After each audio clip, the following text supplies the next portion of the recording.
to all the transcripts. All right. And we are live. Yay! Hello, everybody. Welcome back to another Reality Skewed Gamer stream where we play Dungeons and Dragons. That's right. Satan's game on a Saturday night. Is there anything better? Welcome to our little fun-filled group of misfits and nerds as we play Dungeons and Dragons and have fun hanging out with you guys as we continue the epic journey along with all you guys. Give your greetings in the chat. Say hi to me. Say hi to all the skewers. Say hi to all the folks in the chat.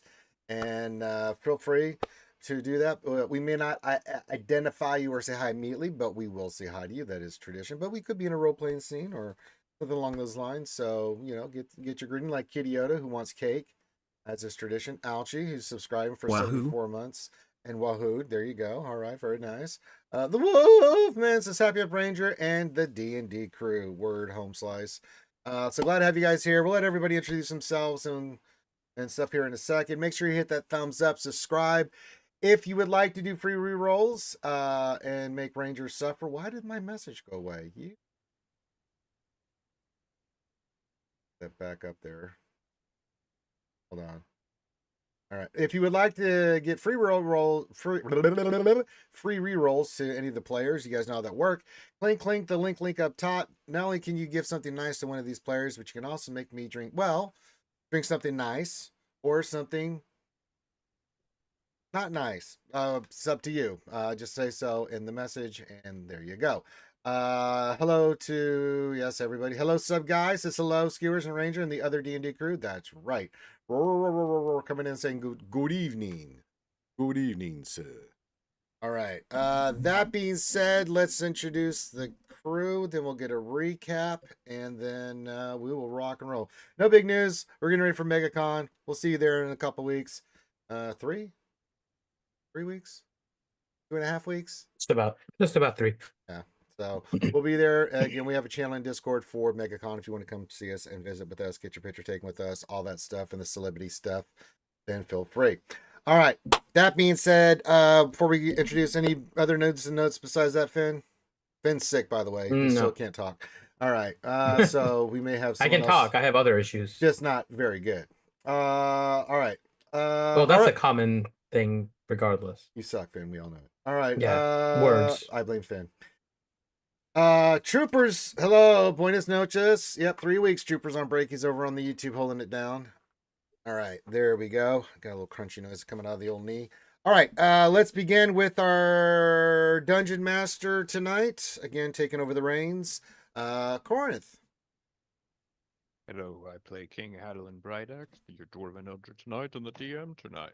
That's right. I will be your secondary person. I'm running the stream and doing all this stuff, and I do a lot of the voices for the characters Corinth tells me to do, because as the DM, I obey.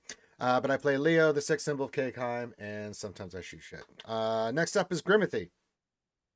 I'm playing the party's orc cleric named Jordan Zalturin, Grand Inquisitor of Cakeheim. All right. Next up is Johnny Mo. Played as Reed Tealeaf, halfling rogue assassin, hand of the King of Kegheim, twin brother to River Tealeaf. I do occasionally also stab things. You shoot shit. For like 500 damage. You shoot shit a lot. I shoot a lot more shit, but you know. Next up is Bad Rongo. Bad Rongo playing Togal Stinks, your fugitive bard of smut and scandal, muse of mischief, purveyor of the purple district, Debbie Chosen of Bahamut, and knight of the divine stroke. Yeah. DPK. I am DPK. I play Hyla Copperhair, the Harengon bard from the College of Eloquence, also known as the Heavy Bunny. I still don't know where we got that. I don't either. Next up is Marilyn Monroe dress up queen over there, Alchie Dumpling. Fuck. Hi, I'm Elione. I just want to be my own person. Can I just be my own person? All right, Alchie Dumpling is more beautiful than Marilyn Monroe. Actually, Marilyn Monroe is an Alchie Dumpling impersonator. There we go. What's wrong with Marilyn Monroe? Well, that was a good comment. I just want to be my own person. You are your own person. I'm giving you high praise and calling you beautiful. Just say thank you. Jesus. Oh my god. She gets all dolled up, and I gave her a compliment. See, I get the middle finger. You know what? I'm just gonna say bad things from now on. It's not even worth it. It's not even worth it, kids. Fuck that. But yes, dressed up lovely as always, Halchi. And she's Thank you. face. Next up is Lady Pool. Lady Curio? Hello, Oh, Lady Curio, Kitty Pool.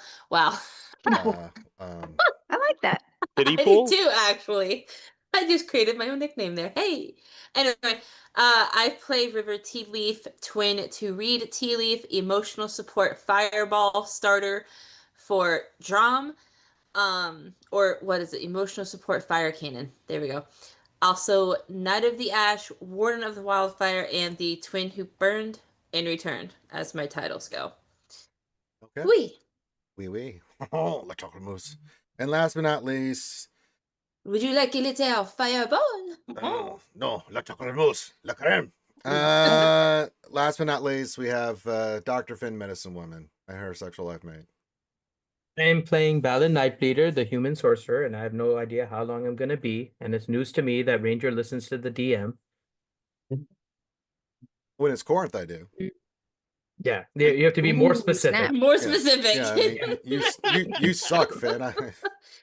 Jesus. Yes, you need Shots more fired! specificity. Crazy, Troopers, it's been thank 5 you. months, and blessed to have met you and the Skewers man. Hyped for Shots Megaton. fired, y'all. Shots That's right. fired. Right.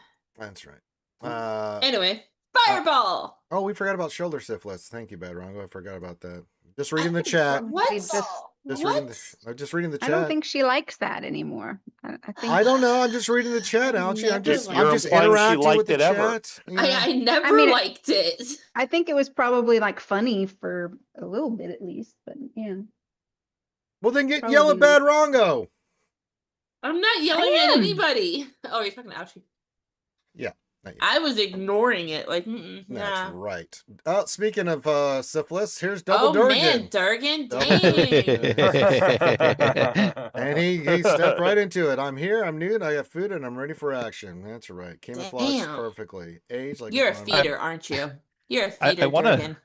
I want to search Sorry. for more diseases that cause like a burning sensation, but I also don't want that in my Google search history. It's okay, It doesn't Rongo, matter. you're Google's already always on the listening list. to I was you. about to say Google's always listening. There's also incognito tabs or whatever. Yep. The AI overlords are always listening. Oh There's- yeah, there's- if you think there's- if you think the incognito tabs do anything. Oh yeah, no.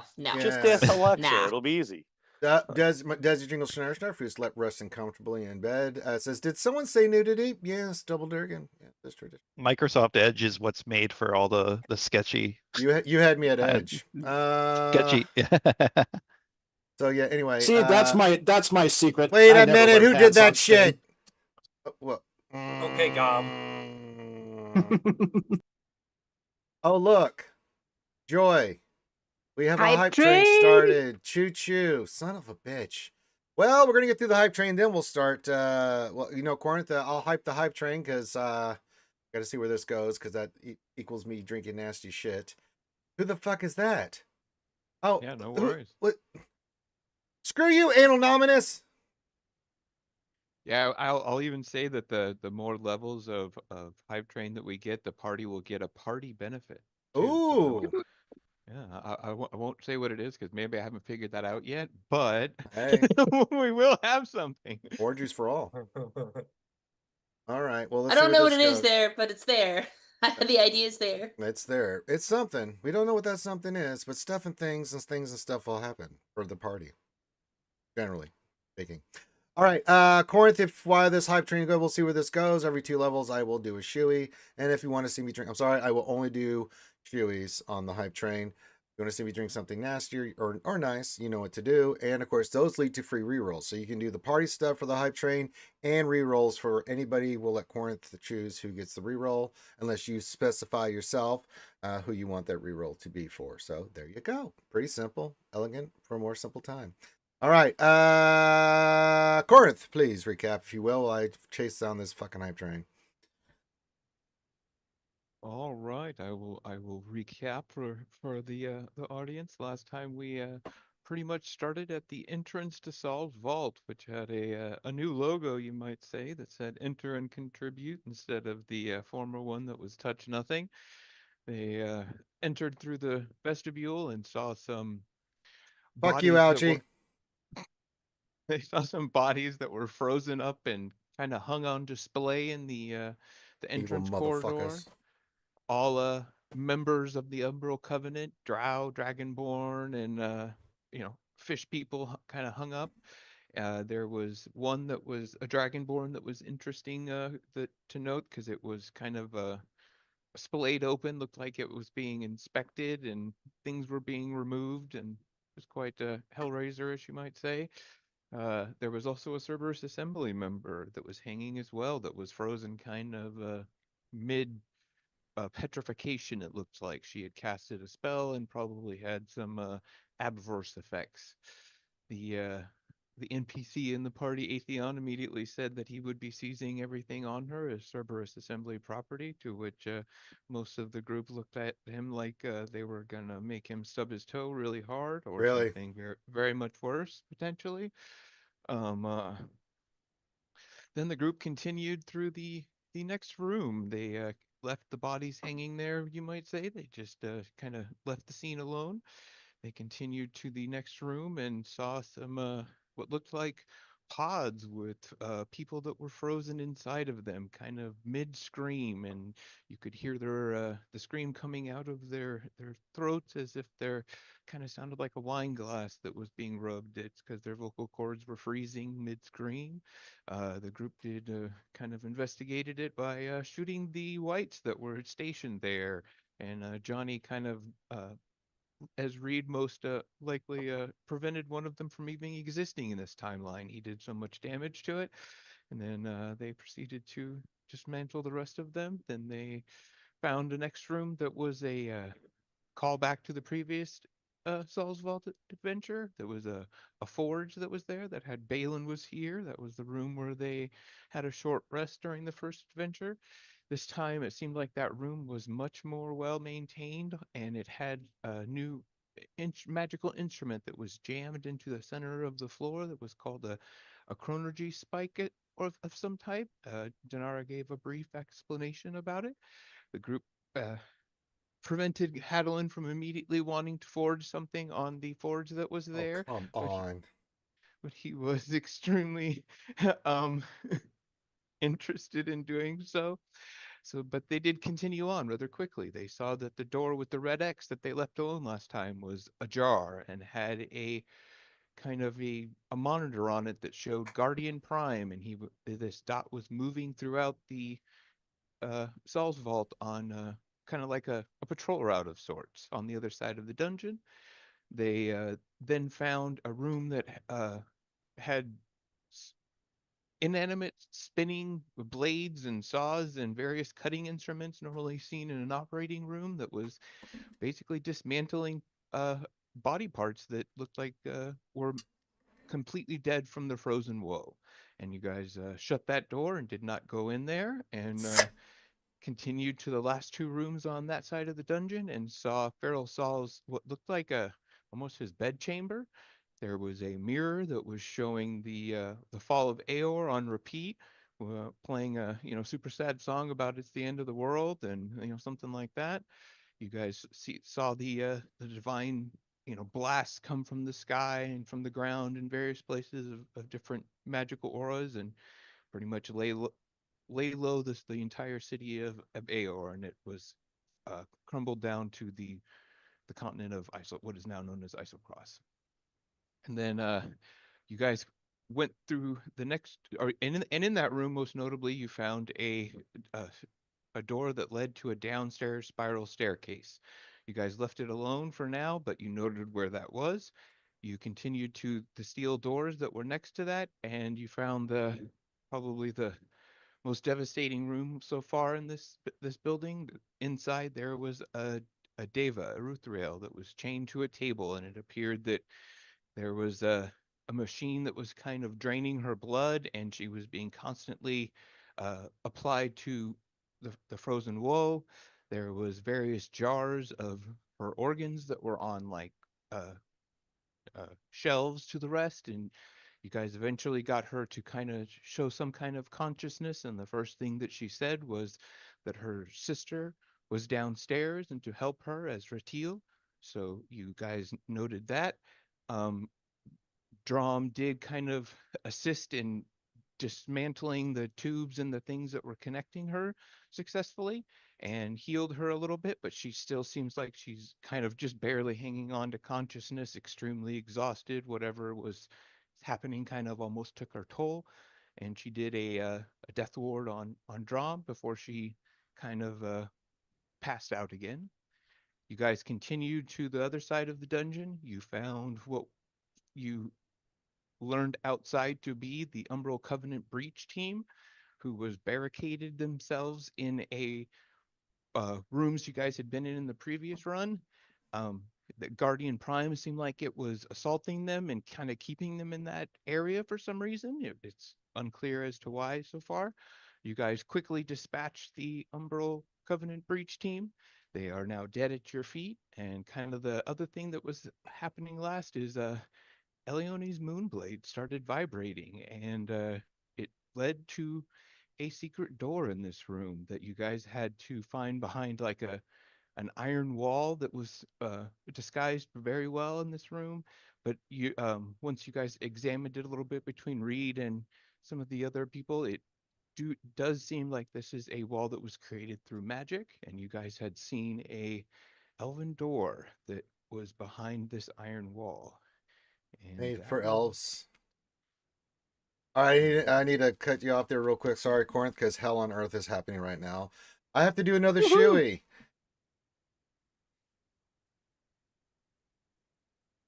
The fuck is going on?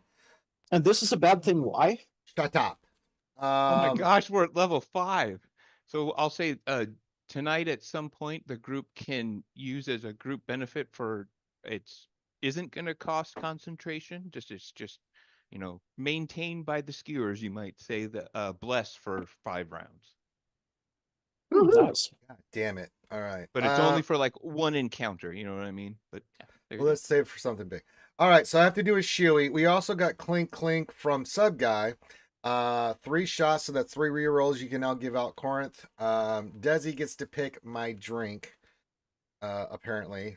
Desi, little schnarfer, what am I drinking? Oh, Daisy said I can have the La Creme. Okay, winning. Okay, winning. Well, so everybody can just have one character point since we're at level 5 and those since we've got a far. No, group, the group gets the free thing, but then you pick 3 people to get a reroll or character point, Okay. whatever you want to use. Okay, then we'll just start at the start of the initiative. Not me. I'm the suffering bastard. But I have to do a shoey now because you guys are evil. So evil. All right, here we go. So we'll go Drom, Dolgar, Oh, God. and Reed. Congrats, guys. Oh god. Oh, so bad. Woo! I'm gonna put that away for me because Nice. that's scary. Y'all continue. I'll be right back. Reed gets to use his reroll if he scores less than 500 points on a hit. Level 17 rogue, man. Like, they do a little damage on a hit. Just a little. Never could tell. I'm gonna find a way to make you waste it on a stealth roll. Good luck. I'll be like, he's over here. Yeah, you realize the lowest that I can roll on a stealth is It's like 28, 18. right? Oh, No, 28. Sorry. My apologies. Oh my god. I Yeah. didn't mean to offend you. No, it's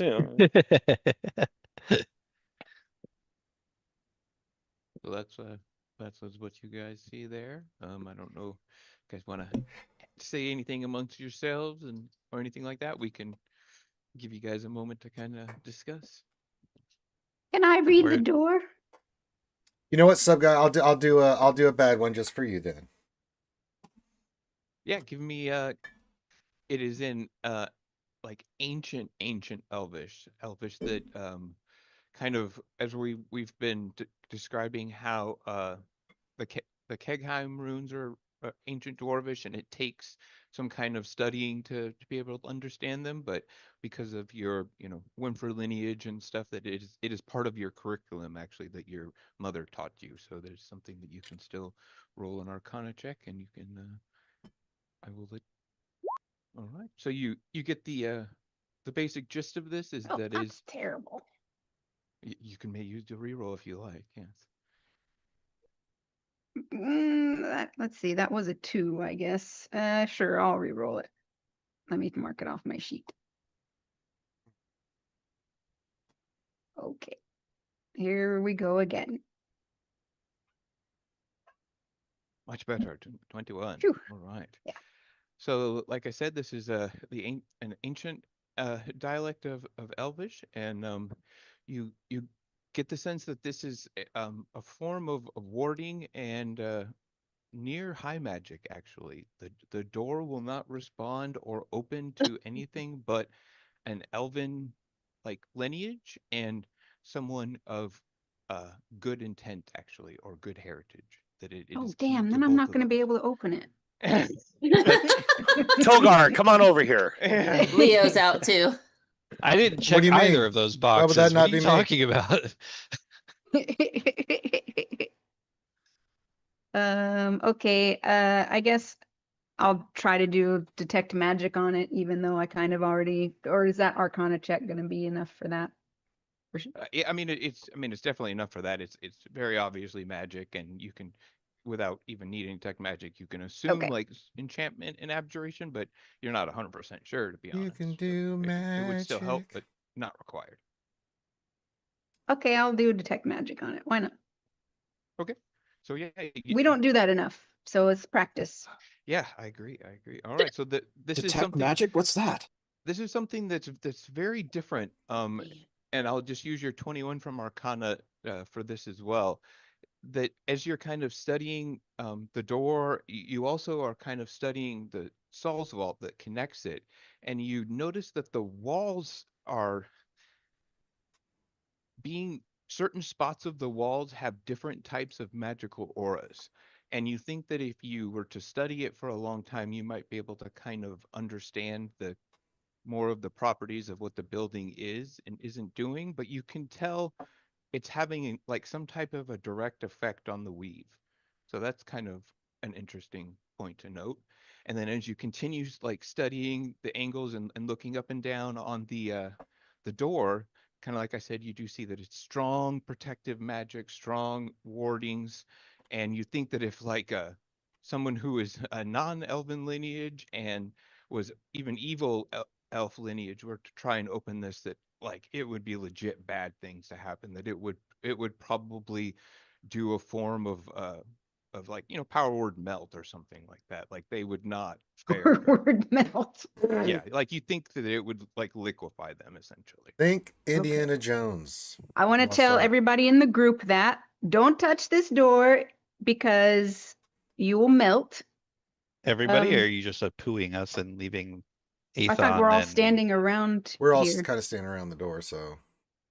Well, I Aethon, cover I your think he ears? can know that. Oh, maybe I should tell him that he should touch it. Yeah. You guys are the group is at least all in Like- S7. You may not Oh be gosh. you may not all Poe, we Sorry. kind of need him to live, because if nothing else, if he dies, we get blamed for it. It was not our fault that he decided to open a door against our will. Wouldn't We told- matter. We told him to not open the door. It's got a melt spell on it, but he turned the knob anyways. Well, wait, Apu, if they can't find the body, they don't know what happened. How can they blame us? Have you met many Cerberus Assembly folk? Yes. I need to hop up for a second. Sorry, the imp is here.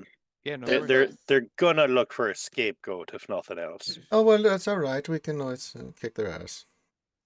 True, but some fights are better left unfought. I agree, but if something were to happen, you know. We then have the secret society of the entire Dwendalian Empire with nearly limitless resources We also have coming down on us. Then we would have the Cobalt Salt on our side to fight them back. They don't like each other. Yeah, I You know had that, me but at the coming down on us, So man. Oh what my brother- god. My brother is saying that this is a terrible idea. We will all die, so don't do it. Well, yes, yeah, let so- us not kill him or let him die unless he Yet. decides to like heroically intervene in something and There you go. We make him a hero. make sure he sends word to them ahead of time, like, "Hey, doing something incredibly brave. Think of me And then well." we can kill him. With video, Fucking Hylic and I can write a song about him and Oh, how that- he Make him that- swallow a sacrificed. fireball. So- yeah, okay, but again, like, let us try not to kill, because he may also prove valuable in a fight. I'm wondering if she's back. Oh, like No, what go ahead. happens if Ellie takes her Moonblade and kind of like is there any difference if she's like holding it close to those runes in the middle? Like pointing it to like kind of like one rune, the next rune, the next rune, It's like kind of deal a or no? metal detector. Something. So one thing I will say, Vibrates at different patterns. Oh my god. Yeah. She just wander her way in like a TSA agent. I'm sorry, Ouchie. Find the one you like. let's get There's different settings. Different I don't know what you're patterns. talking about. I don't know what y'all talking about. Yeah. Bright no Axe is idea. the one that has None. those. Bright Axe has those settings. Oh lord. Oh, we're gonna have to fix the Moonblade then. Oh lord. All right, so why don't I get like maybe 5 rolls, and you guys can choose up like how you want to do this. You guys can give me like perception checks. You can give me a couple insight checks. Kind of whatever you want to say. Dinara, you see Dinara react to this room also, and she says in Elvish, and she says, I've never seen Elvish magic this old in across all 3 of my lifetimes. The preservation itself Can we contains go a back to strong that 3 aura. Wait, lifetimes? 3 moment? lifetimes? Wait. Can we go I'm back to trying to that? Wait, who listen to can- the wait. DM. Who can speak Elvish though? I can. She's speaking All of Elvish, us, I think. so I can. No, I Okay. cannot. Nope. all right. And Drum Atheon, shortly after that, you see him like his eyes like immediately look across all the runes and kind of begin calculating, you would almost say. But he looks at Elione for a moment, and kind of after he hears Dinara's reaction, he steps back into S7 and he says, I do believe that this is something left to your group. And he nods Oh, at Ellie. I wonder why that might be. Some things are too precious even for Cerberus size. Do you think it has some? Wait, can he read it? He can't read it. But I said what it said anyway. Well, so. that's why I gave you guys insights and so just pick out. You got 5 total, so perception. I just rolled those kind of insight. things. I'm gonna do a So there's one. perception check. Okay, I'm and then also just gonna kind of do just perception. So is we got River and 4. Drom with them, or did we Okay, catch that's up, way or too are many we still in the guys. other Yeah, you room? guys Oh, did whoa, way whoa, too many. whoa, That's why I whoa, wanted whoa. you guys to kind of like discuss amongst Yeah. yourselves what you want to do and who's I gonna don't think I'm roll linked up. and what Sorry. you want to learn Oh, good, from I it. am linked. Sorry, mine was just a test roll to see if I actually linked my stuff up properly. So just All right. ignore mine. I was looking to pretty much keep an eye on the Cerberus assembly guy, trying to see if it looks as if he's going and actually reading these runes, if he has any idea what's going on with them. And I rolled a 33 on that. Okay, so I'll answer Reed and Johnny here first. So between your perception of both Atheon, Dinara, and kind of the door, just you like kind of checking everything out. One, your Volstucker training kicks in, and even you start cataloging things about this room and the magical effects and kind of the political implications if an ancient elven civilization was kind of discovered and things like that. So you know that your counterpart, a mage of near archmage status, as far as you know, is definitely doing the same things. But it's, even though you didn't roll your insight, it's a little curious for you why he said what he said and he kind of stepped out. You like typical knee-jerk reaction would almost just expect the flip side of that.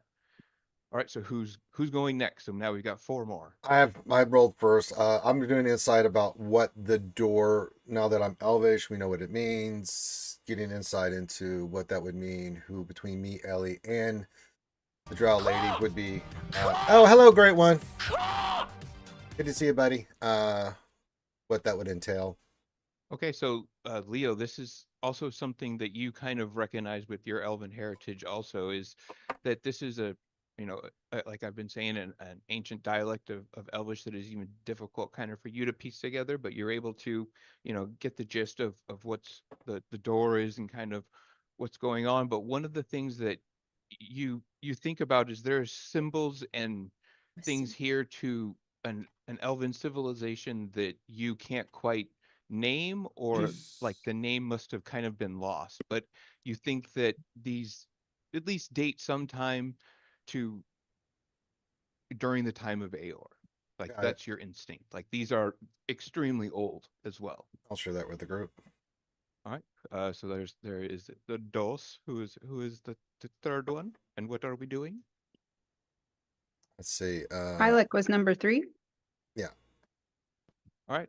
What are you? I'll let you guys, now that you kind of get what this is. If you don't necessarily want to do insider perception, you want to say, I want to look at it from a history perspective or an arcana perspective or whatever. You guys can do that as well. So if you want to still do a perception high look, you can and keep it. Or if you wanted to do something, else, you could as well. But definitely I want to keep the perception, but more of the perception of like the arcana part, the part of it. Okay, so you're just trying to see if you can, with your sight and your knowledge of arcana, you're like how to piece together like what its purpose is and stuff like that. So you what was your role again? Sorry. 25. So yes.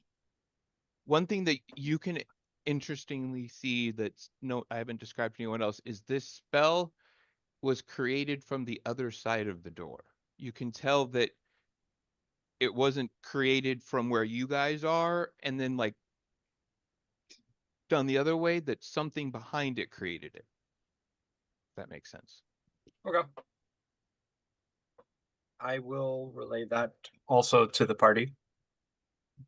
Very cool. All right, we got the final 2 who will be going next, and what will they be doing? I mean, I wanted to roll insight on Atheon himself, like for his actions. Sure, go for it. So I'm kind of like looking to see if he's stepping back really because he's in the whole let us handle it, or if there's something he's either scared of, or if he understands kind of like something about the runes, or if there's like one rune that stands out to him, you know what I mean? Okay, so what I'll say is you kind of get a little bit of both. Like you definitely get like there's truth to what he's saying and his actions about how to kind of leave it alone, but you kind of are getting the underlying motive that he looked at everyone in a very minuscule way when he said that to see people's reactions.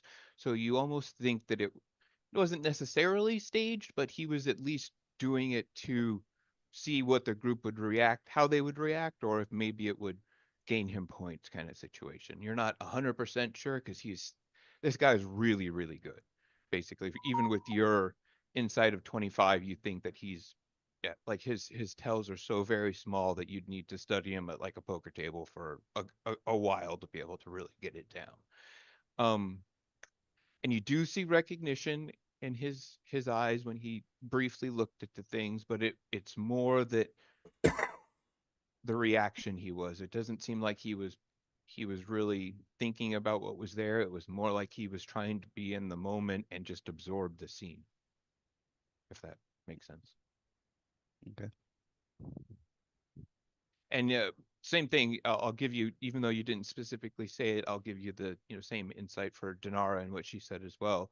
And this is actually the first time that you've heard her mention 3 lives. She's mentioned 2 to you before, that she's gone through she's gone through a couple consecutions, but she hasn't said the like the 3 thing before, basically. So you've heard about one of her previous lives, but only one so far. So, and you can tell that she's definitely being truthful about what she said, and that as an elf, for some reason, kind of like Leo and Elione, there is a little bit of it is calling to her. You're not sure about the whole like good thing that Ellie said. Like you're not sure how good this lady is, but it definitely calls her for whatever reason. And I think Eliani was the last one. Elione's the last one. All right. What are you looking at? Lastly, Ellie. Well, I mean, what Dinara said is going to also catch my ear, not only because, what do you mean 3 lifetimes? Because I don't think Ellie probably even knows about consecution yet, technically. No, you know about consecution, but you wouldn't know like the ins and outs and how it works or anything like that. But it's definitely become kind of common knowledge amongst Cobalt Soul people that that's what one of the primary effects of a Luxon beacon can do is consecution to rebirth. Like that's the kind of the basis of the Kryn society. Right. So, I mean, I think I'd probably like to do like, I know I rolled another perception, but if I'm allowed to do more of like a history thing, Oh, most definitely, yeah. Go for it. Yeah. I'd like to just see if I know anything about, gosh, elves in Aor, because I wouldn't have off the top of my head put that together, or if this is something that was, I mean, this seems super old. If it's an ancient Elven, I would assume it's really old, but Yeah, I'd definitely. like to see if that's, is it older than Aor? Do I know anything about elves in Aor? All that jazz. Go for it. Yeah. God, I'm rolling that again. Let me take it off my sheet. Okay. I don't like these sucky rolls. Yeah, I agree. I would be I doing the same. need the lore. I need the lore.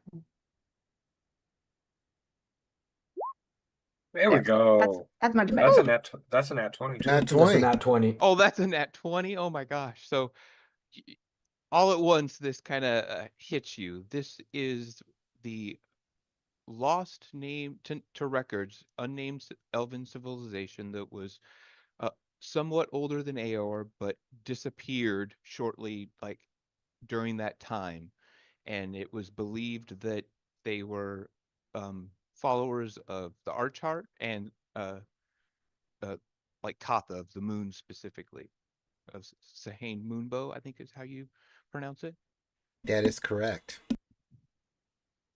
And they were and there was specifically because of your natural 20, there was a powerful sect of these elves that were known as the Moon Dancers.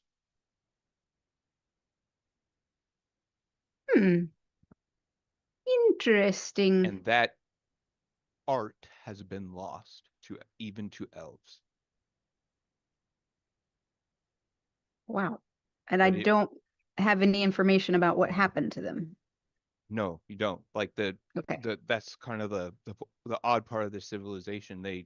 Whereas Aer was known to like go against the gods, you know that this elf, like they were almost the reverse of it, at least from your knowledge. They held the gods in high esteem, and you're almost at with your history check of a natural 20, the only thing that you can assume at this point why this would be here is they were probably a delegation to Aor. This was probably some type of like an elven committee that came to Aor during Aor's time. Very nice with the natural 20. Thank you. Thank you to everyone who gave us all those rerolls. My stomach hurts. You're welcome. And thank you to Ranger's stomach and liver. Well, my goodness, Princess Ellie, I didn't know you knew so much about ancient elven history. I didn't recite any of that to any of y'all. Oh, you haven't said any of that yet? Oh, I thought you were telling us. Nope. Nope. I take it all back. Smoke I'll weed. just be like, huh. Interesting. Well, can you make Well- heads and tails of it, Princess Elioni? I mean, I've got my insight on what this is, but I don't know which one of us three want to touch this damn thing to open it. Do you have good intentions, Leo? I always have good intentions. I'm Inside wondering if check. that's. I'm a demon hunter, for Christ's sakes. I think so. I do come from a noble house. That could just make you a devil, though. Don't the devils and the demons fight? Yeah, but not big. They don't have good intentions. The Blood War has nothing about good intentions ever. Stretching the truth. That's exactly true. Let's see. What do Hmm. I don't know if I want to I'll- tell anybody. Oh, mean- maybe I should tell Hadelin. I don't mind I'm touching going to. Somebody clip that. it. Yeah, well, I figure since Double D said the devils are in the details, you better believe it. I'm going to Apu Hadelin. And I'm going to tell him basically everything that I just found out about this elven civilization that was forgotten, older than Aor. It seems like that they were some sort of delegation that came to Aor. I'm just gonna Apu Hadelin all that stuff. Wow, that's really cool. Seems like they might, maybe they knew Kegheim or something too. That kind of seems like we've got 3 civilizations that were all near this area at the same time period. That's pretty cool. Yeah. You gonna go in Maybe. there? Should I? Well, heck yeah. Should I? I would think so. But I mean, Do I have any out of character, do I have any sense that if I try to touch this thing or go in there that everybody else can come in with me, or is it just me, or do I not know? Probably don't know. With your natural 20, you think that the door, you think that you'll kind of have a choice almost. Like the door would normally close behind you, but with your kind of natural 20 situation, you think that you'll be able to, if you do open the door in some manner or fashion, you think that you'll be able to kind of open and close it as you see fit if you do so.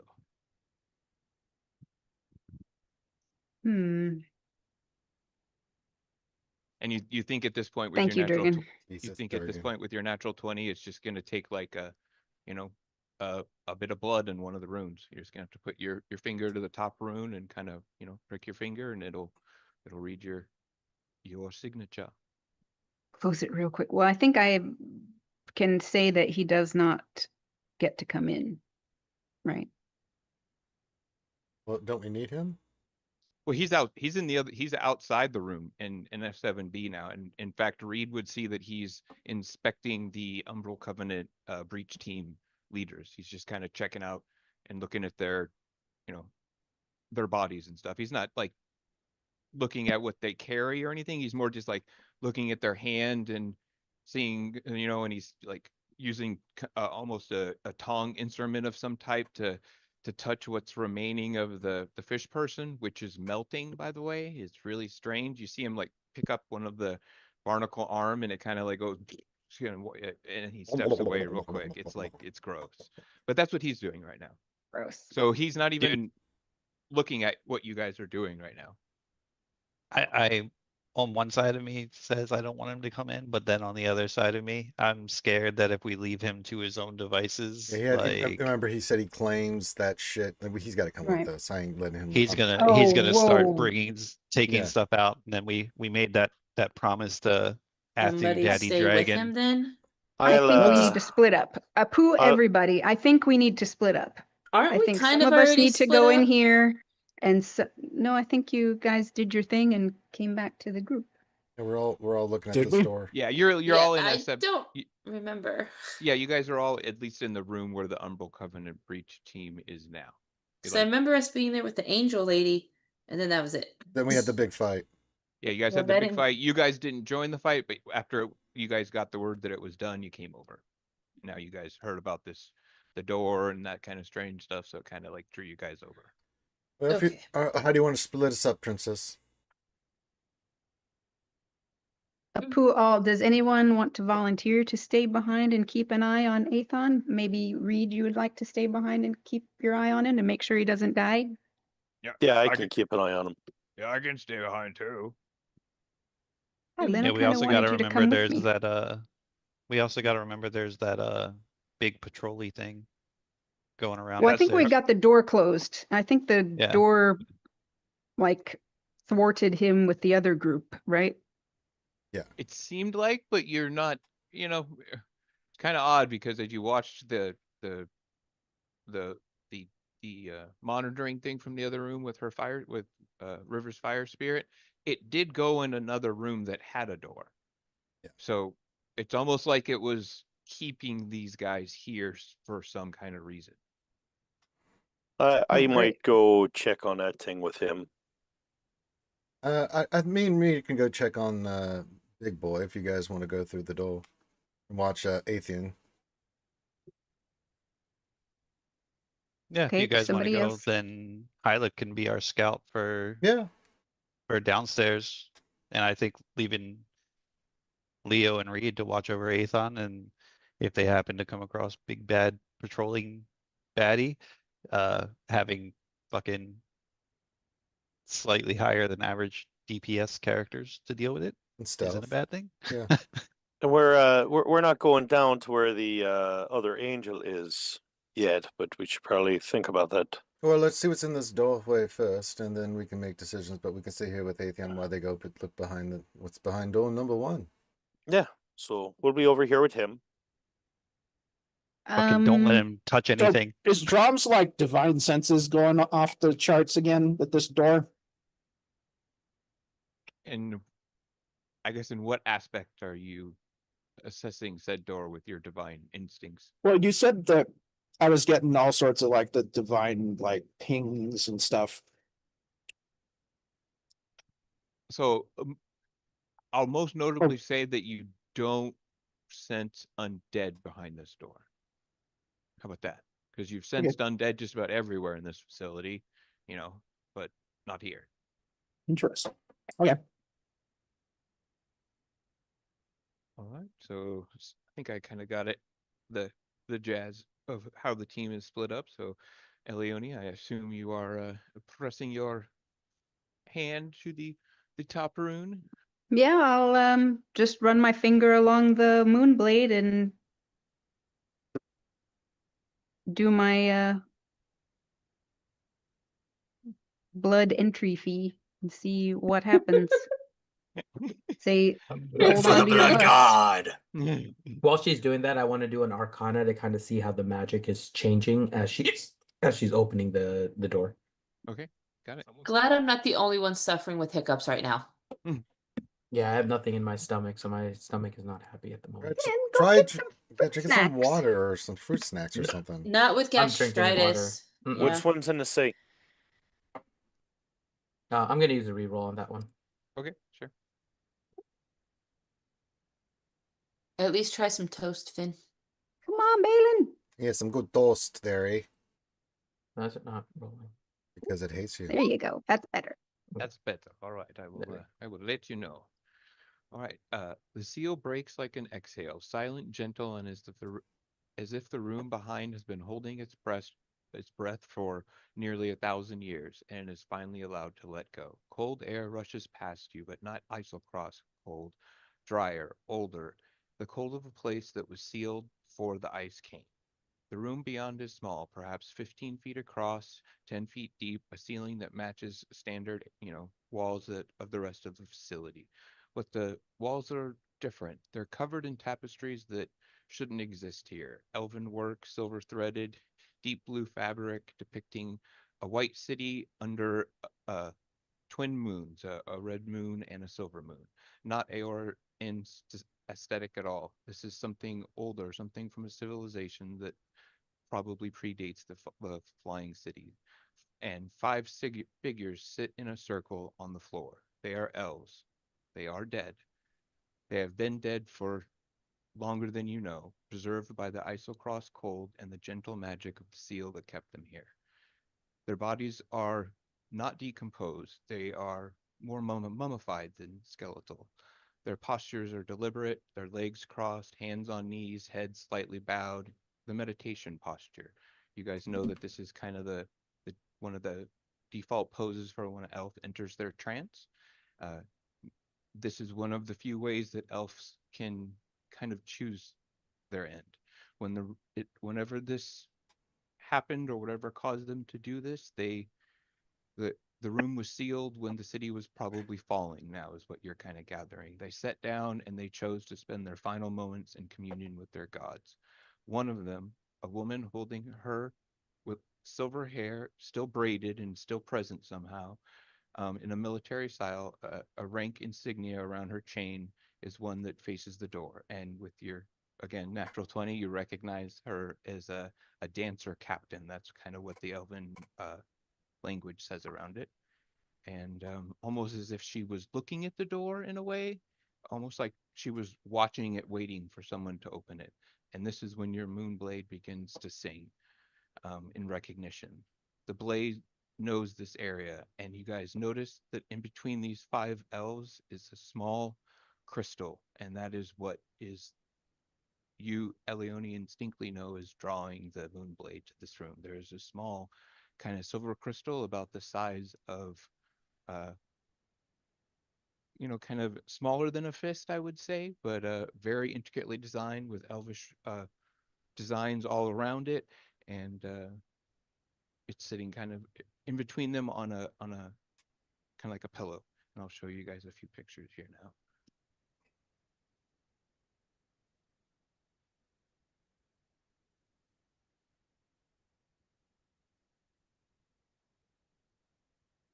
Oh boy. That's essentially what you guys see. The crystal's a little bit smaller than that. The dimensions aren't great, but yeah. And there is, like I said, tapestries around and stuff, and there is even you notice on one side of the female there is a small journal, Oh, a journal? like a small book. It looks like. Can I take a look at it? Does it say anything on the cover? It has the insignia of dancer captain on it, and you read the writing a little bit more, and you get the name of the city finally for the first time, Kappa Laus. So it's kind of a root of Malaeasmere, but it has the Elvish word for moon in front of it. So Kappa Laus, the city of the moons, or the city of protection from the moon, something like that. And do these, if you said before, I apologize, do these people all look like magic users? Like wizards-ish? Or No, no. Some of them, they look like they are different types. Like you see one person has the symbol of the arch heart and looks kind of more like a priestly or clericy type situation. There's the dancer captain that you're looking at kind of has a blade singer look to her if you had to pick it out. But there are distinct differences. But they all kind of most look like this is a small group. And you can definitely tell that the Moonblade is drawn to this crystal. And you can give me an investigation check as you kind of are looking at your singing Moonblade. It's not loud or anything like that. It's just like a soft elven, like almost lullaby. It reminds you of something that your mother used to sing to you. okay, well, before I click this and see what I roll, I want to try to sort of close my eyes and, put my hand on my Moonblade and see if I can. I mean, she's not very talkative, but, just try to at least say, you know, what is it you're feeling? Try to ask it specifically, sort of what's going on. All right, so I will say almost like comes more in feelings in you in rather than words right away, but it starts almost with a little bit of a like a sorrow starting song, and then it gets extremely kind of happy. You get the idea that it's almost like a homecoming to your Moonblade in a sense coming here, that it's glad that these people's stories can be shared.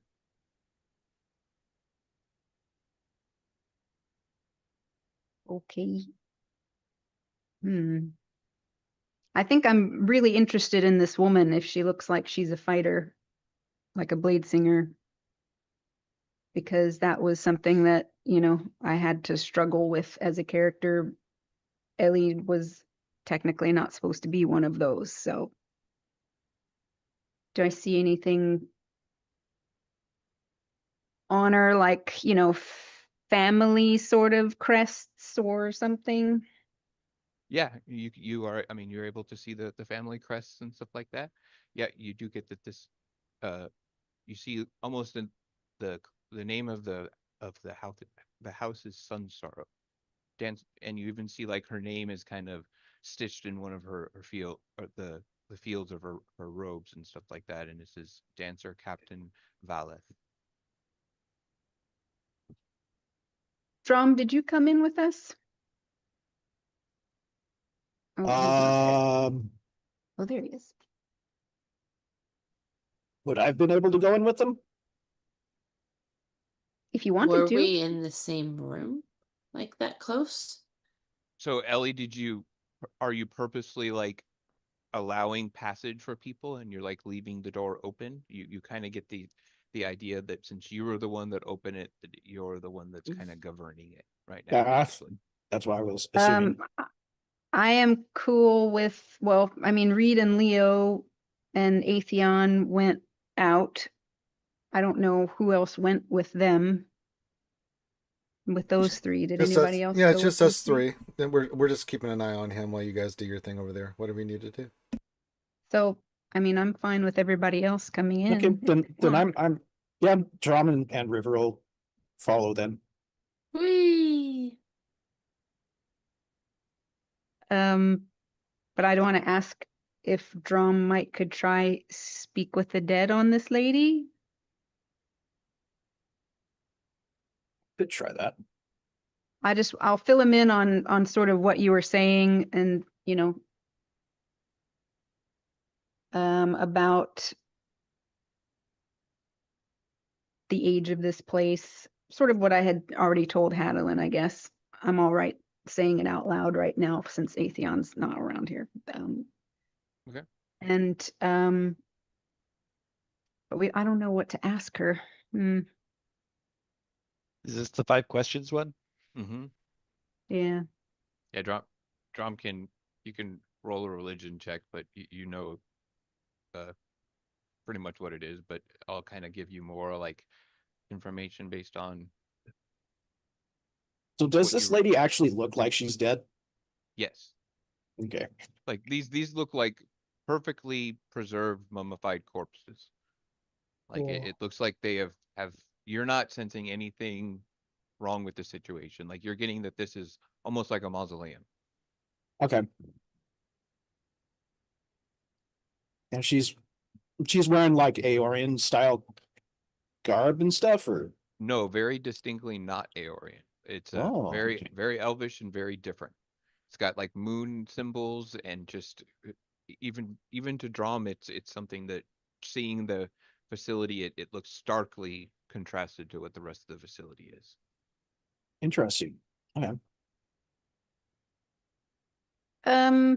I'd like to actually open that journal up while. Let's do that religion check. What you want from me real quick. And you're going to do that before you do speak with Ed? Yes.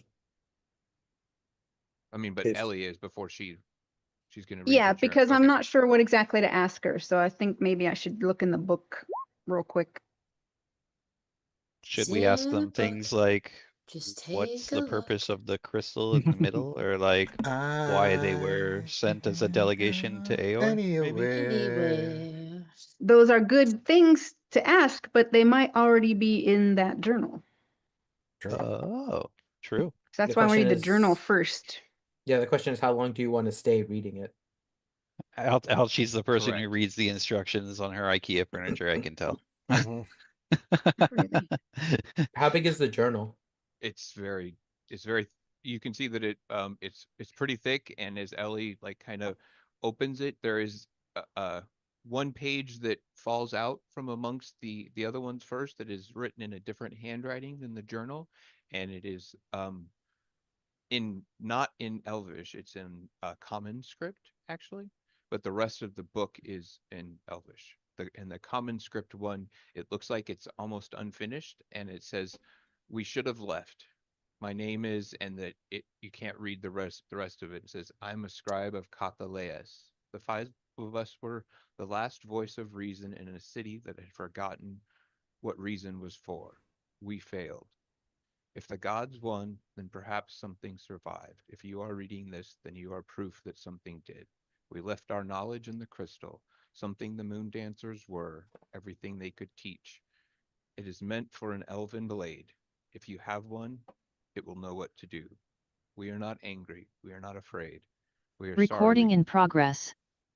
We are sorry we could not do more. Carry the moonlight Sorry. home." What was that last part? Carry the moon The blade moon, home? the moonlight home. Oh, carry the moonlight home. Oh.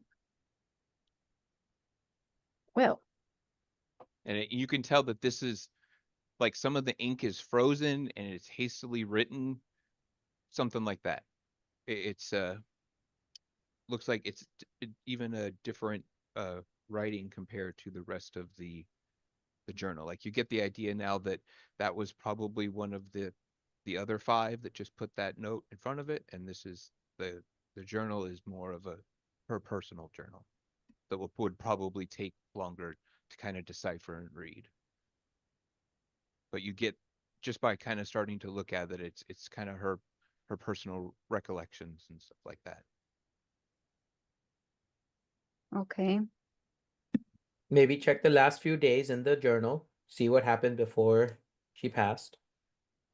Yeah, that's a good idea. Good call. Good call, Balin. Can I Completely flip out to of the gear. end? All right, Balin, you may have a character point for that. Good job. Okay, so the Because last he few snoops in people's journals off. He knows Yeah. how to do this. No must. comment. Wait a minute. How do you know how to do that? So Ellie, Completely off topic. You've completely reminded me of Magic the Gathering with this. Just for the record. so you study for a few moments on the last few pages, and you finally some of the words come to you, and it says,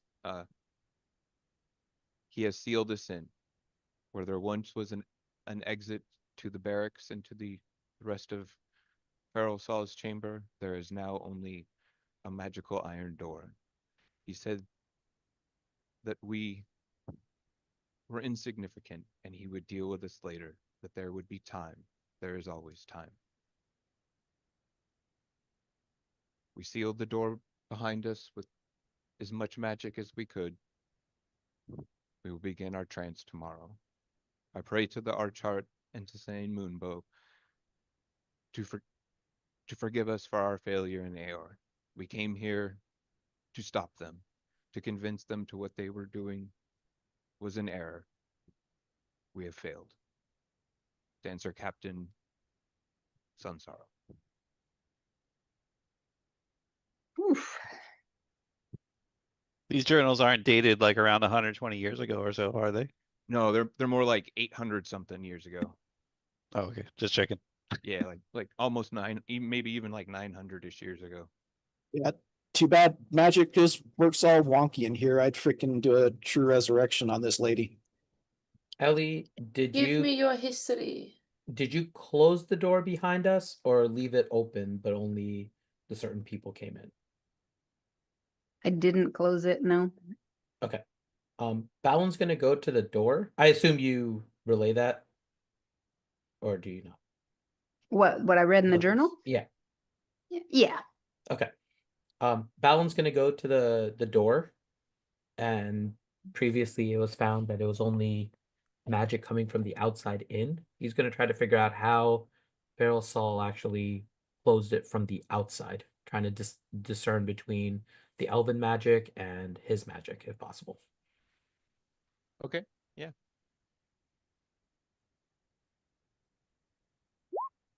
All right. You're able to see kind of the seams and stuff, and it what the group kind of did is the the iron door that was blocking this, it must have been either shifted or something with the fall from Aor itself, because you guys were able to bypass it and access this room almost like a secret door, whereas you think that the magic likely had sealed this entire chamber in.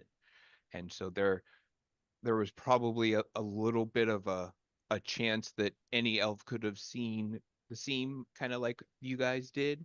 So maybe that was why the other group was kind of camping in here for so long as possible, because there was drow in here as well. So they should have been able to find this secret door, but they may not have been able to bypass it the way you guys did, because I think Reed got like a 30 on his sleight of hand or whatever to get through the secret door, and the Moonblade kind of leading you guys specifically towards things, but you're able to see that's the effect. And it was mostly likely, like a full-blown wall of stone mixed with something else. And it, you can even see that it is kind of almost locked to the facility in a way. So what's with the crystal in the center of the room that they're all looking at? It's apparently a knowledge crystal that has all their history in it and stuff. yeah. And Yeah. it's for an elven blade, which is why my sword is on vibrate constantly right now. And now is when you can do like your investigation check that we'd mentioned on your sword, if you'd like. Oh, what? As you like are kind of mentioning that, you're like looking around it and stuff. Oh, I think I rolled it. I think it was Oh, you did? 25. Or is that Oh, a wow. different No, investigation? no, Did you that's have me no, do another one? no. Okay. Yeah, I didn't see that you had rolled that. So one Okay. of the things that, almost like it's been there the whole time, you see that there in the bottom of the pommel, there is a place that this crystal could be sat into. And it looks like it would like fit into the Moonblade's pommel. Huh.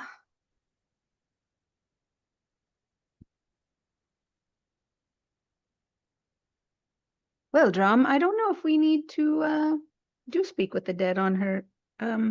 Apparently all the knowledge is in this crystal. Not to mention, speaking with the dead doesn't work on things that have been dead this long. Does it? I don't Yeah, I don't know that.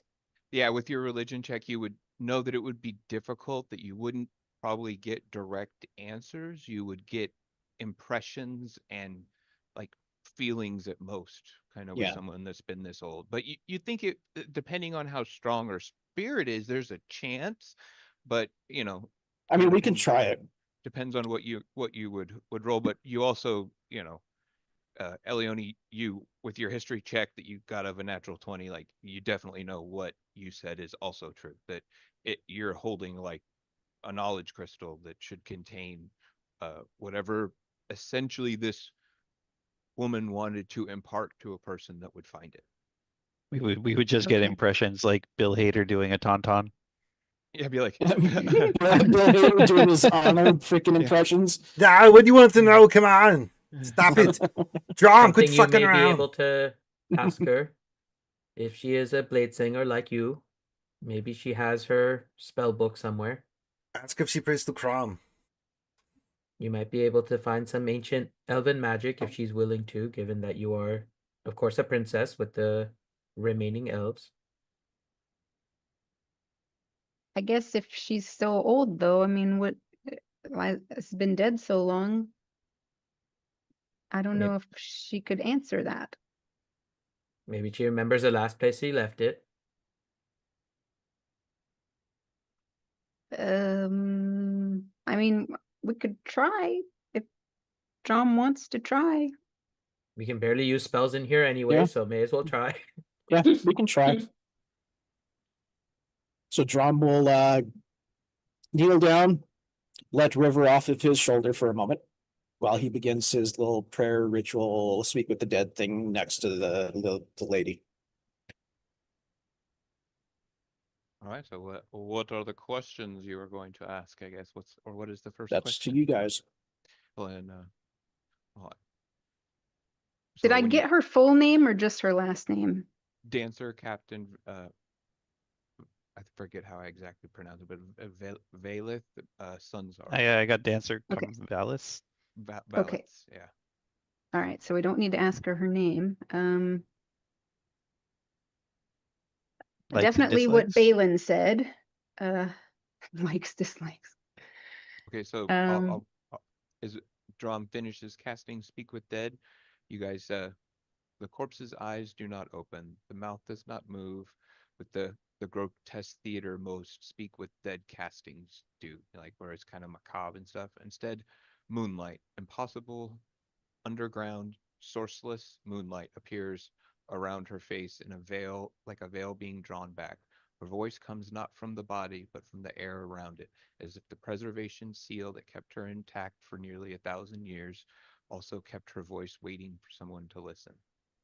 Again, your Moonblade sings a single note, and it's kind of like a note of harmony, of recognition.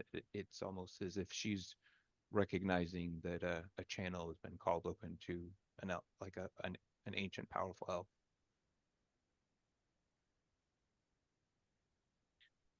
All right, what are you asking? Okay. Balin, you suggested, does she have her spell book hidden on her somewhere, or can she tell us where it is? Is that what you said, Balin? Yes, and maybe let her know that you are a princess, so she knows that you are, like, let her know who you are, so maybe she's more willing. I don't know if she's from 800 years ago. I don't know if she's gonna know my family. Well, you Maybe might not be your her family, but that elf still great existed. granddaughter or something. That's what that common paper said. They wanted to make sure that somebody lived, so maybe Okay. she'll be willing. Well, I can at least tell her, I don't know if the Speak with the Dead, if they care. They're just answering questions. I don't know how it works. Here, Frame I'll your just- first I'll question guess with like, as a blah blah blah, list off your lineage. You know what I mean? Oh, And there you then go. ask the question Like, afterwards. Yeah, and like Drom got a really good religion, so he's able to assist you like in whatever way. He knows pretty much backwards and forwards a spell. So, and I'm Okay. also using your religion of 24 with Speak with the Dead. Like that seems to be Mhm. why it's Yeah. having such a strong effect. And you also, as you do this, your runes pulse on your arm, and again, it's something that's kind of starting to happen a little bit more when you tap into kind of your core, almost Raven Queen powers, which Speak with the Dead is kind of one of those as well. Droskar is pulsing as well. Like you see, like its magic is beginning to harmonize more with your spell casting. Oh, nice. Is it vibrating too? Is your belt vibrating? More of a pulsing, not vibrating. Oh, she has it on a different setting. Okay. Yes, yeah. Oh, I've got nothing for that. Nope. How tall is the Nope. how tall is the door that we came in? We'll say like just kind of under 7 feet, something like that. So quite a much bigger door than what it would need for the elves to fit in. So Drum had to duck Okay. going in. Yeah, Drom still had to duck, but Okay. Balin's gonna cast darkness in the middle of the doorway, so anyone outside, especially Atheon, can't see in when we're doing this. Oh, nice. Good idea. Caitlin, you're so smart. Very good, very good. All right. Gosh, I I wish I invoke the was as cone of smart as silence. Balin. I want to ask what Balin suggested about finding if she has her spell book anywhere, or, can we find it and have it? But I also want to ask her if before they went into this trance and died, was their high level magic already being affected by what was going on in Aor? And if she says yes, I want to know if they have a clue as to how to overcome that problem. Okay. Good. So Good. what's your first question? Kind of go me in order and give me like Ooh, Right. how are you saying it? sorry.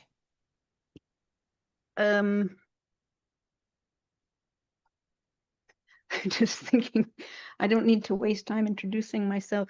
Actually, let's do that. For the first one, I want to say I'm Would uh would it sorry, make sense to let them know that we're here to stop Farisol?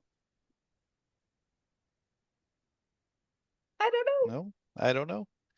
They I mentioned his think they're name. just They mentioned his name. They mentioned a name in the comments, so I don't think it's a bad idea. we could probably just specifically ask them, do they know any I was just putting it out there as a maybe it would help influence them in giving us the good information, like the spell book. Like if the dude that locked them in this Right. room, we're here to stop him. Right. Yeah, we could say like we're here to defeat Ferrosol. Do you have any Insights. does he have any weaknesses? How do you know how we can defeat him? Something like that, maybe? Use sweet and low in his tea and he'll die. Does that sound good? Yeah. Okay, for the first one I want to say I am Princess Elione Winfera, holder of the Moonblade of Molesmere. And I forgot. Oh, do you know that family name? The Winfras.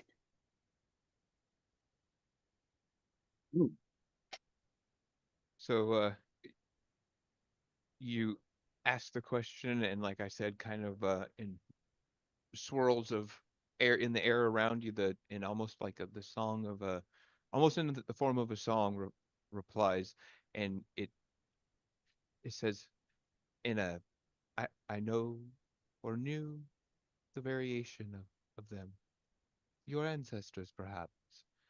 The Winfra, and she uses like some long elvish name that essentially says, Right. Winfras, but like Winfra la sas, something like A bunch of that. extra syllables and vowels on it. Yeah. La la la la la la And la you la get some la. type of a recognition like from from you and your question and something like that. You definitely get like a warm feeling for a second. So that's not from She's the sword drum vibrating buzzing. and getting hot. There's a lot of buzzing going on in here. Okay, what was the other what Balin suggested? As a fellow blade singer, do you have any magic to share? Is your spell book close by for us to perhaps utilize in defeating Ferrosol? All right. So again, in the form of a song, you get the crystal is the last of us. Our art, our songs, our blade work, our spells. Everything the moon dancers knew compressed into a crystal by our priest in the final hours. It was meant for a moonblade. It was always meant for a moonblade. We cannot carry the moonlight out, but we could leave it for someone who carried one in.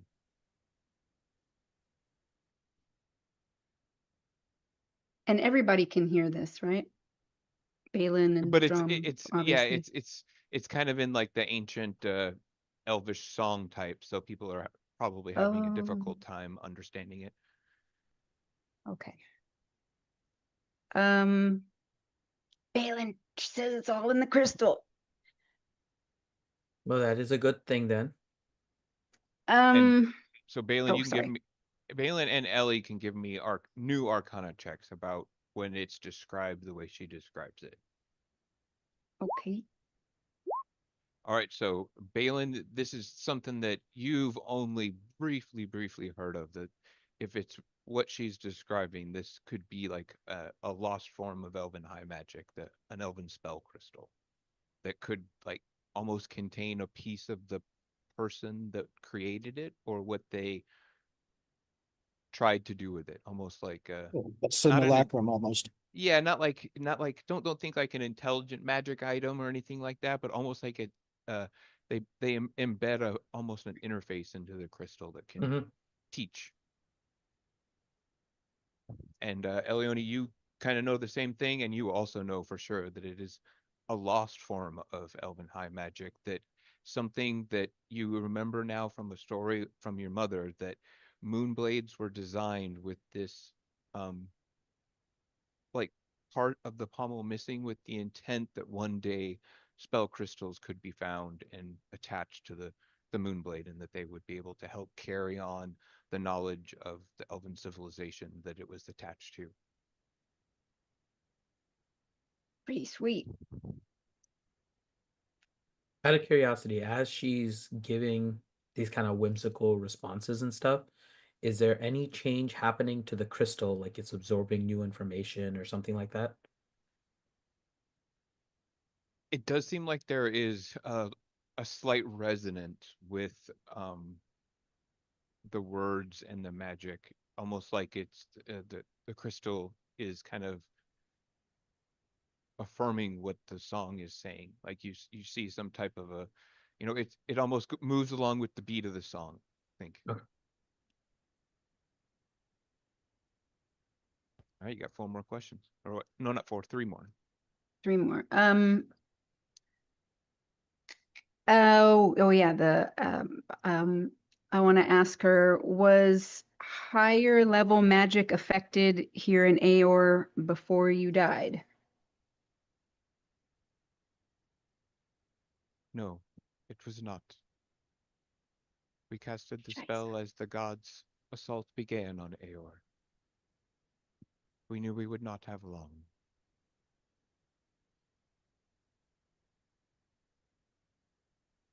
What about maybe ask about the magic that's around right now? You know, when we entered this place and entered the vicinity of it, Dude, like if made our these are the hair guys stand on who, end and all that stuff. if these are the guys who actually cast that spell, like they just said, that prevented like the higher level magic spells, like you can go with the, Maybe they could tell us how yeah, to. how to like kind of like circumvent it. You know what I mean? Like what Mhm. you were talking about earlier, Alchie. Is that what she said though? I don't think didn't. that's what she said. Isn't that Mm-mm. what she said? That they cast it when No, they They cast cast it the the spell gods. for the crystal and everything before the Oh, gods okay. I attacked. thought they were talking about casting the spell for preventing the higher level magic. Never mind. Um, the only other question I've got is asking if they know any good ways to get rid of Ferrisol. But I had one other thing that I was thinking of, but now I can't remember what it is. Yeah, Jerome's going to end up asking a question as well at the end if there's enough left. Okay, well, I'll ask the Ferrisol one, and then you can ask what you want to ask. How's that? Okay. All right. As I said, we are going to defeat Ferrisol, hopefully. Do you have any advice or ways that you know that we could defeat him?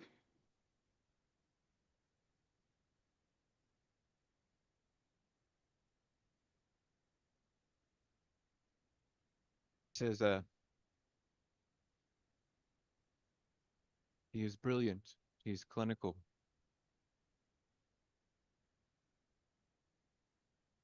Utterly fixated on the path of wanting to destroy the gods. He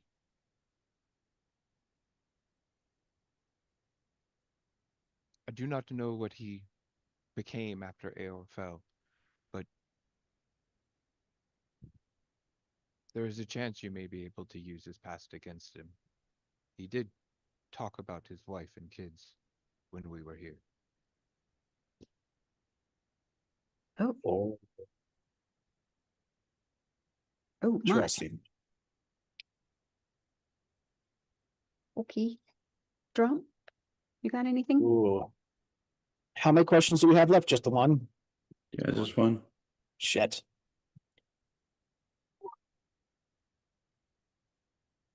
So do I ask about the kids in the life, or do I ask about the angel in the basement? Can it be a two-part question? I don't know if they would know about the angel in the basement, maybe. Well, she said that the other angel said that her sister had been there since before the fall. Oh, that's right.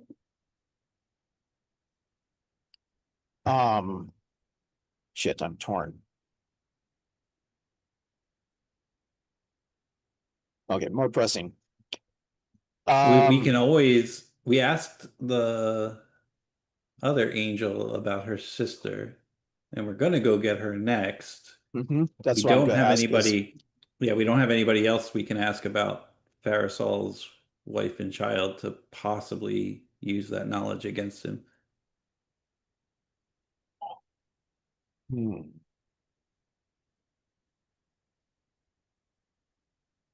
if we can find, well, Drum's pausing for a second, keeping concentration on the spell and appealing to the others in the room about if we can find his family and bring him back, we can use it against him.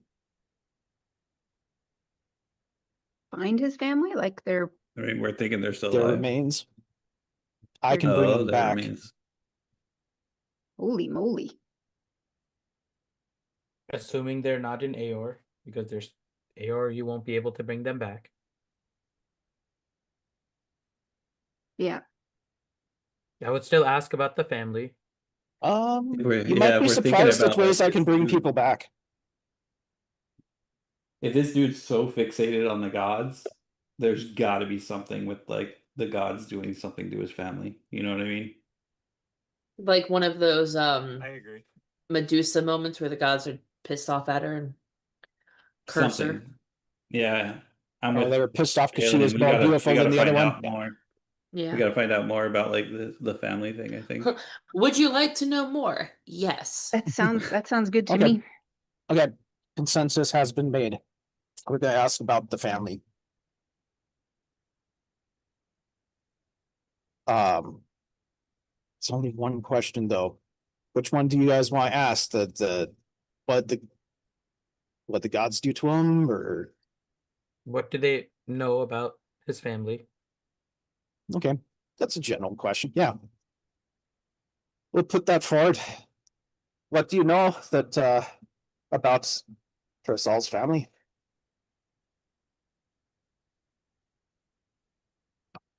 All right, you hear the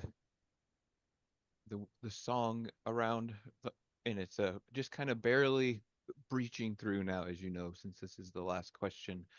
But you guys are able to gather and understand that even in a city full of those who wish the gods' destruction, they were not all unified. Some of them sought forgiveness and sought help. That was what led us here. One of Aor's most dangerous secrets and most questionable actions, Pharaoh Saul himself committed. And her voice cuts out. Oof. Fuck, did Farisol kill his wife and kids? That's what it sounds like. Did this Well, just turn into a Full Metal Alchemist moment? maybe. Like, if his wife and kids were, like, looking for, what's that word? Starts with an R. Like, forgiveness, but not forgiveness. Something Redemption? where, like, that's it. We're the ones looking for redemption, and then did he fucking go off the chain and kill them for betraying him or something? That is what it sounds like. So I'll say that those of you that spent a few moments and heard kind of the Eruthriel speak, let's just do three religion checks real quick, just because we'll see what you guys can put together about Yeah. Before everybody starts rolling, look at Yeah. your religion bonus. Yeah, Not I'm not. me. All It's right. definitely not me. It's only a 2. Mine, well, no. mine's a 5. Mine's also a 5. Obviously, Shit, Drum should have. Well, Drum's only got a 21 gets a plus decent 7. amount of knowledge for sure. I got a plus 6. Can anybody beat a plus 6? No, me and Go for it. Me and Ouchie are Go tied for with it, 5. Togar. We do have a shitload of rerolls. Also, Alright, yeah. how's Hadlin's religion? Alan's outside, I think, right? I think Yeah, we'll just Yeah, say Helen's here. not there. Yeah, we'll say No, that he's here. he's here, but he's guarding like just behind the darkness. You know what I Okay. mean? He's guarding the darkness. His religion check sucks anyway. It's only +4. Okay. Okay. Ouchie, go ahead and roll. All right. Well, Rivers isn't good. Hey, I'm gonna burn one of No, my absolutely inspirations. not. Corinth. All right. Oh, shit. I have inspiration too. I forgot about that. Yeah, Corinth, I'm burning an inspiration to roll a d20 on that. Or a Okay. d12. All right, sure. So I'm using my d12 too. Not bad. Okay, so there we go. So I'll say So 15. 26. Wow. All right, so 15 to 20. You know that Yeah, Aruzrael 26 for me too. said she was an angel of the Everlight, who was a goddess of forgiveness. Like that's literally one of her domains, is like forgiveness and redemption, those types of things. So there's at least some threads that some people might kind of start to pulling on there, and I'll say 20 to 25. We'll say that you are able to say that when she said her sister and Everlight, that most likely she's referring to an angel of upper status. And And you're talking about the angels that are locked in here? yeah, or an Okay. angel that what the Deva is most likely when she refers to how she spoke and how she referred, that she was referring to an elder sister. Okay. And we'll say 26 Drum will give you the cool piece of lore that kind of comes to you almost like that it's one of the stories that you remember having the Drow priestess taught you of the Raven Queen, that even powerful followers can be led astray. And it's a story about Solar who went to the fallen city of Aor to help try and save people before it fell. Okay. Wait, who was that? I got the 26. Yeah, whoever got the 26. Sorry, yeah, that's what you heard. I got even powerful followers can be led astray. Then what was the follow-up note on that, bro? That she went to Aor. She's been missing since almost the age of Arcanum. That this a Solar that attached to the Everlight has been missing kind of since the days of the age of Arcanum, to try and she went there specifically to try and save people, bring them back to kind of the light.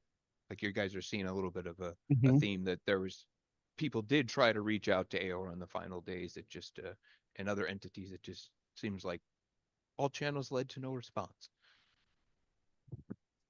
Children, come into the light. And to this time I will switch to the other group, and I will say that the just through River and through whatever is going on, that the flesh golem seems to be on its patrol route going this direction. So guys are at least aware. It'll be like maybe 3-4 minutes before it, based on its walking speed, unless it gets distracted, but it's at least going to come down near this direction. You don't know if it's going to try to go in a door or anything, but 'tis walking your way. Okay, I'm gonna tell everybody that's his little Apu system. And we'll say like River or I mean not River, but Leo and Reed also are kind of like doing their sneaky, perception checks, and they are even kind of like in the hallway and see things coming, and they like, oh Hey, shit, we're in full. barking. We're in full ambush mode. So Guys, it's the Patellis. They coming. Yes. I just hope they don't have. Yes! I just hope they don't have giant walking ice camels. Oh look, giant walking ice camels. Shit. We got this. It's okay. Sloth will save us. Hey, you guys! Oh, you said sloth, not loth. I was like, Baby Ruth. Wait, hold on. I gotta turn my camera back on so I can side eye you. All right, as the final Good question Lord. is asked, the moonlight around her face dims, the voice grows distant, not weaker, but just further away, as if she's walking back into whatever quiet place the dead are kept.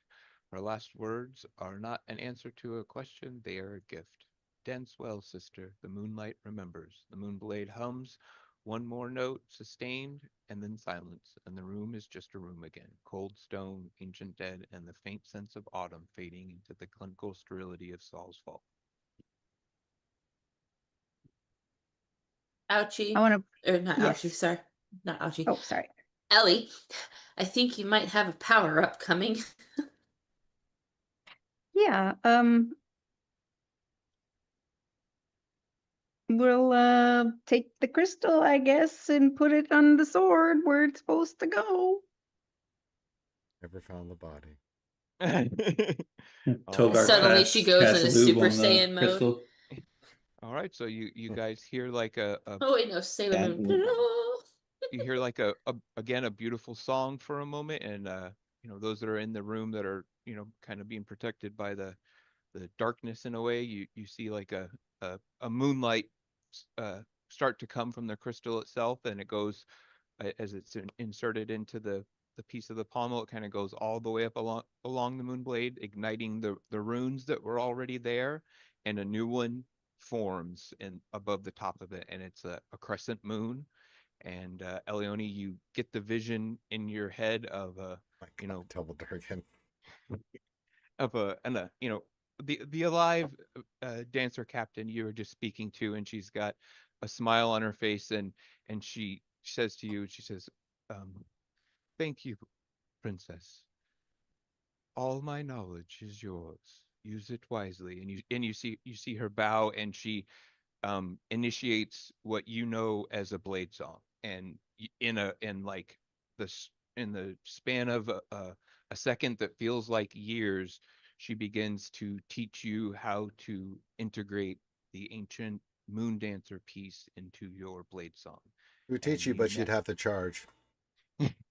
And you now are able to cast the moonbeam spell as a wizard spell, and once per day you can do it without concentration at second level. Nice. La la And la la. you know that there is lots more to the spell crystal, but it will take lots of studying and looking at and stuff. But you do instantly know new spells, and I'll kind of send them to you here in a little bit. But just a small amount of them, not a whole bunch. But you think there's lots more to it. But there you have it. And So before, Moonbeam. Oh, sorry. Go ahead. no, go for it. I was just gonna make sure I got that down right. Moonbeam at level 2, no concentration, once a day. Correct. But it's also now a known spell to you through the crystal as well. So if you wanted to cast it at a higher level, you could. Okay. As well. Got it. I mean, if you really wanted to, I mean, you don't have almost to. like a domain spell, essentially. Think of it like that. Yeah, nice. Well, while after Ellie is done with her thing, Drom's going to move over to where he's facing all 5 of these people and, kneel down and say a prayer, and, almost like he's going through the last rites type thing, asking the gods to protect their souls, and since they weren't given that option in their time. Yeah, while Drom's doing that, Ellie's gonna go over. Well, she's probably already over there, but she just, kind of wants to put her hand on the, the lady's shoulder and just say thank you. Oh, I didn't think you were going to say shoulder. You're so Togar, listen. Could you please remember this scene and later be able to draw it for us in a most modest way? Because I Wait, would what like do to I show roll my for parents. modest? But I don't want them to be all naked when I show my parents what this was. Let's see. Do you think that's possible? Oh, I rolled a 1. He's like, yep, I got it. Okay. Got this shit. Well, This is going to be the most modest thing you've ever seen. Goes it's gonna be completely like, the Mom, opposite. we found some ancient elves. And They were Togar drew it, nudists, look. apparently. Hi, look, we'll say that the two bards are hanging out like usual, and you're looking at Rongo's, or not Rongo, but Togar's book, and you see that they're already drew completely naked and skimpy outfits and everything, and it's already too late. He's already Oh God, started 1,000-year-old nipple. Oh, I can't unsee that. Oh, God. He's Wait, already does- started a strange drawing. Let's just put it that way. Does Hylic point this out to me? Can he tell me that? No? I don't know. Are you gonna smack me or anything, Hylic, or are you just gonna let this happen? Yeah, it looks like you're noticing that it's almost on auto. Like he's just drawing so quickly he doesn't even know what he's drawing. And I'll just add a third nipple here and some chains in this portion. of Don't the interrupt the artist. Yeah, real artist doesn't interrupt another artist. I really mean, would like to take one of these me- tapestries. Do you think it would be bad if I took one? Me using a reroll is all up to Hylic right now. If Hylic smacks Too me much. and puts me in the thing, then I'll re-roll it. If not, we're going with this. We'll find out what happens later. Meanwhile, at the Legion of Doom. DPK is muted. Do we want to loot these people? Kyle, you're muted. Yeah, we are not hearing you, Kyle. Do we want to loot these guys, Balin? What do you think? Yeah, you're muted, dude. Fuck it. I'm using a Did you? reroll. Because I I don't can care. hear you talking, but we can't hear you in Zoom. Goddamn Oh, you cat. unplugged your mic. Okay, a 32. All right. Can you hear me now? We can hear Yes. you. Yeah, now we can yes. hear you. Okay. Idiot Stampy. Sorry, my cord must have come loose from my microphone. Oh, the old cord came loose, huh? Oh, It- damn It's it. I alright. just I already replugged we it already in went and- with the reroll. You can still speak, though, of course. Yes. Yeah. Well, Halleck will definitely smack Togar upside the head, and literally tell him, have some respect for the dead. This is unacceptable. Aww. Halleck kind of really holds the dead to a certain standard. So So does Togar, apparently. That's in character. So yeah. So Togar, you are able to do your scene and remember them the way they are perfectly for later with clothes and all. But you With guys arms also wide open. kind of looking around. You notice that these elves have, like, other than the spell crystal and that journal that was in there, it seems like there's like nothing on them at all. Like you don't see anything other than their Okay. outfits. Essentially, they don't have anything. Well, I want to take that journal and I want to. Hadalin has a bag of holding, right? Mhm. I don't. Yes. I don't have one. I want to. I got my beard holding, but yep, same thing. No, well, I it's don't want you to not. accidentally eat this. No, Um, I don't got a mouth holding. That goes into my belly. That's different. But I mean, don't you keep sandwiches in the beard? Well, I keep weapons in the beard too. You do. Okay. Yeah, I keep Well, here, everything in the but beard. just store this where you would like. All right. Does you anybody don't think think it would that- be rude if I took one of these tapestries? No, you think it would be appropriate. Like, Okay, I'm gonna at least definitely take one then. yeah, at least to take a couple of them. You may want to leave one kind of for, like, mausoleum effect, but it would be appropriate to take some for, cultural. And if she's got any, like, a family crest button or something I can unclip and take, I'll take that too. You are able to do that. Okay. No problemo. And that's, think I'm done. I said thank you. I got the stuff. I did the crystal. That's We're the good. bottom line, because Elione said so.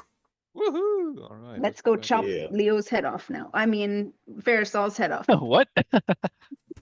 All of a sudden, she turned into the Queen of Um, Hearts. Give me a hell Corinth. yeah. So Corinth, read real quick, Oh, go ahead. Before we head out of this room, Halleck's gonna kneel on the ground and kind of bow her head and just take a moment to just kind of feel what's going on in the room as before they leave.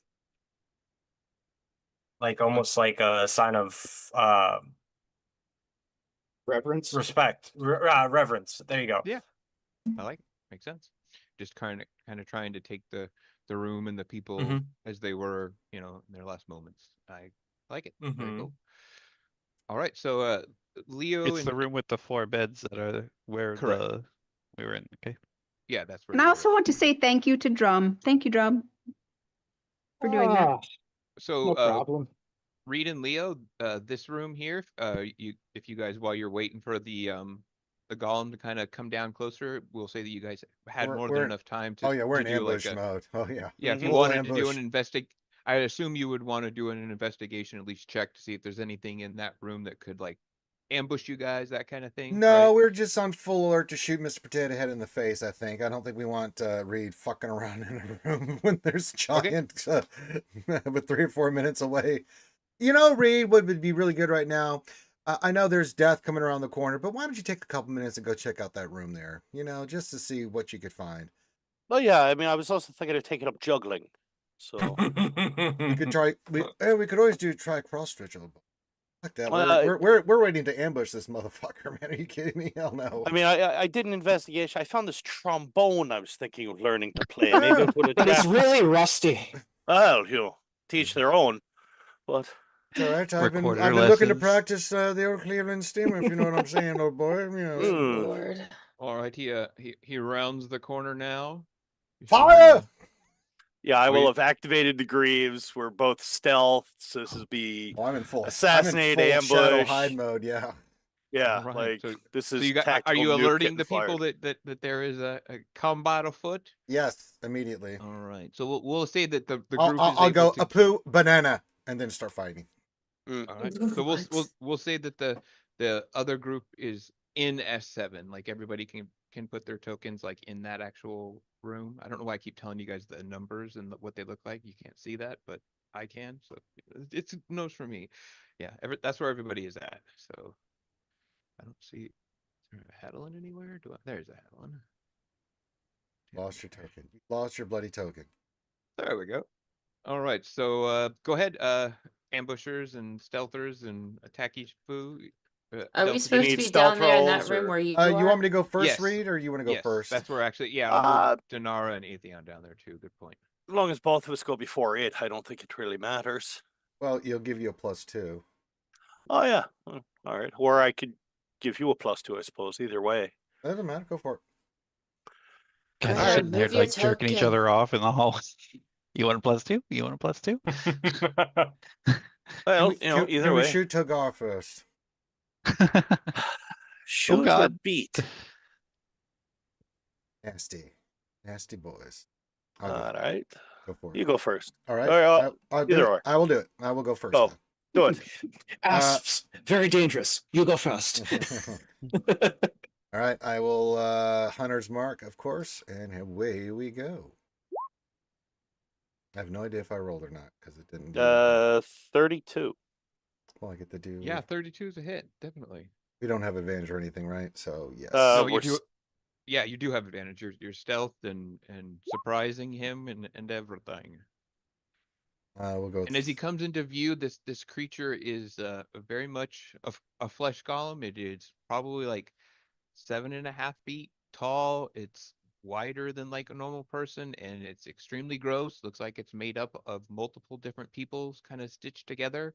And there's also what looks like pieces of the facility or Aeorian plating in the form of like metals that are screwed and attached to its body in various places, and one on its head, one kind of on its chest, one on one of its legs, and they're like glowing with various runes and lines and stuff.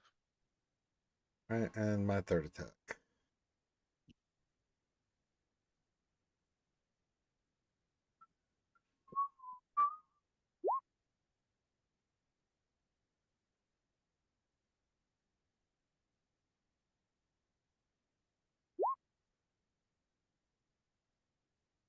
I don't know if a 20 or 21 hits.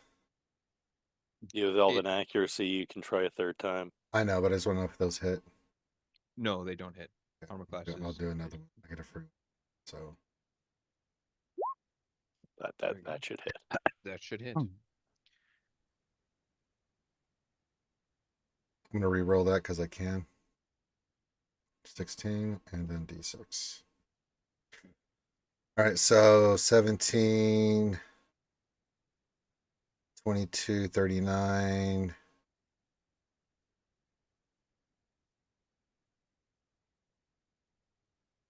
$59 points of damage. And then I will stealth. Got it. 59. Very good.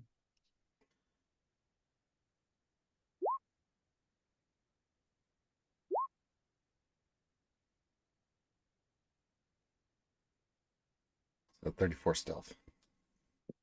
Got it. Leo falls into the shadows. But he looks extremely sexy as he does it. How's He this still thing looks looking? still looks green. Oh, all right. So I'm already stealthed. I have advantage. So first attack is a 30 to hit. Yeah, that hits. So this will auto crit. So 46, 18, 92. Plus the fire damage. So what did I say? That was 48, 92, 93 damage. And he has to roll a con save. Don't think he made it. He got a con 17. Got to beat a 20. He failed. That's triple. Oh, yeah. So Yikes. 4, 8, 12. What was your total? 46 plus what? 46 plus 1, so 47. So that's 84. Calculator 120, 47 130 times 3. 130, 131? 141. 141, sorry. Forgot to carry the one. Damn. Second attack. 141. Second attack. And then 21 to hit. 23, you have +2. Oh, 23 to hit. You needed a 22. Okay. You're welcome. Thanks Thank for the you. rune. So this won't do sneak attack or anything. So it's just a straight 13.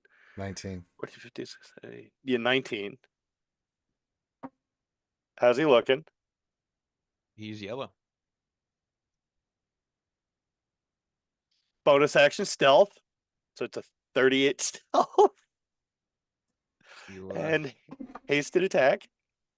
all right, go for it. So it's a 29 to hit. Yep, that hits.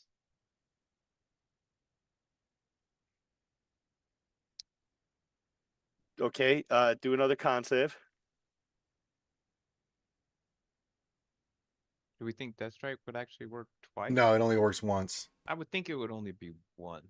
You'll get double damage, but you won't get triple damage. It only works on the first attack. When you attack and hit a creature that is surprised, it must make a con saving throw, D20. It's on a no failure. longer surprised at this He's point. not surprised. Okay. Yeah, you just not. You just Yeah, knocked him you in just- the fucking eyeball, dude. He's not surprised anymore. He's got an Damn. arrow sticking out of his eye. He's not surprised. Yeah, it's the same No as, longer as sneak surprised. attack. It only works on one. I really wanted to try and do like No, 170 that would be damage. ridiculous.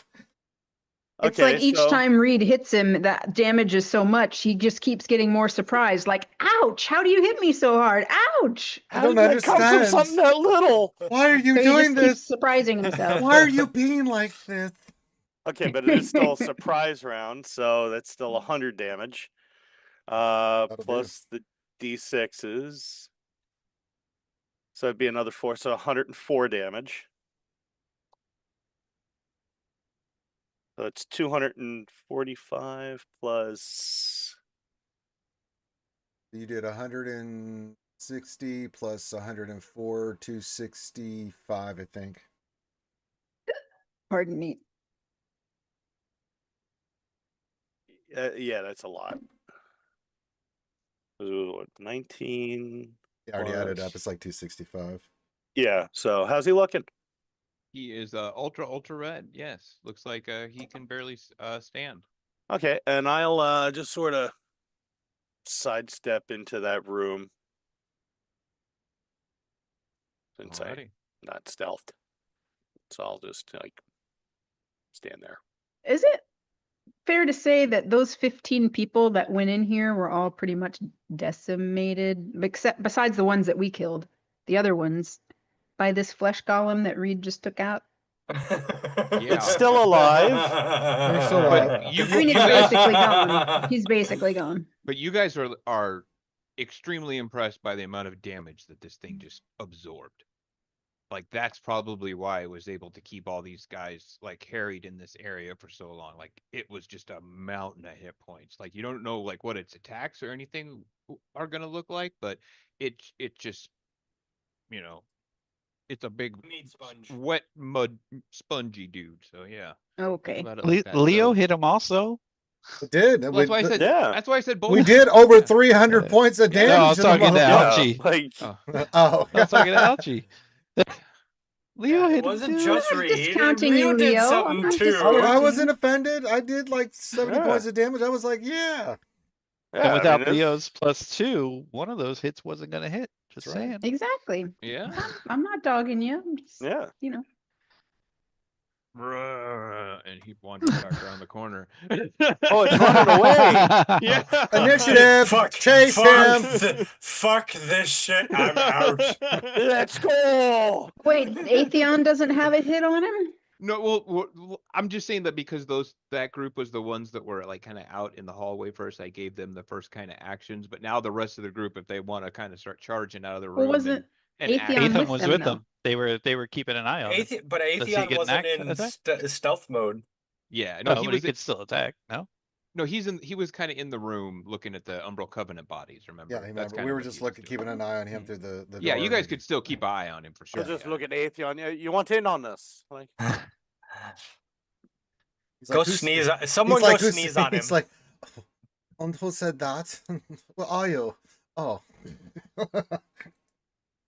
It seems Fucking- like you all have it quite in hand, but I suppose I could throw a flame bolt at it if I must. I wouldn't want you to overexert yourself, Die. pussy. The Yeah, don't be such a fucking archaeologist Nat dork. 20. Like do something. So without even looking, he throws a flame bolt behind him, and it completely incinerates what is left of this guy. What an asshole! I mean, what was that? God Was that damn so it. To be hard? honest, We that did was all the actually hard pretty work. good like I that. mean, my He's God, sitting man. there. He's sitting there talking to Leo. He just throws a flame bolt over his shoulder. No, we're Yeah. arguing. I'm like, what do I you am really- mean?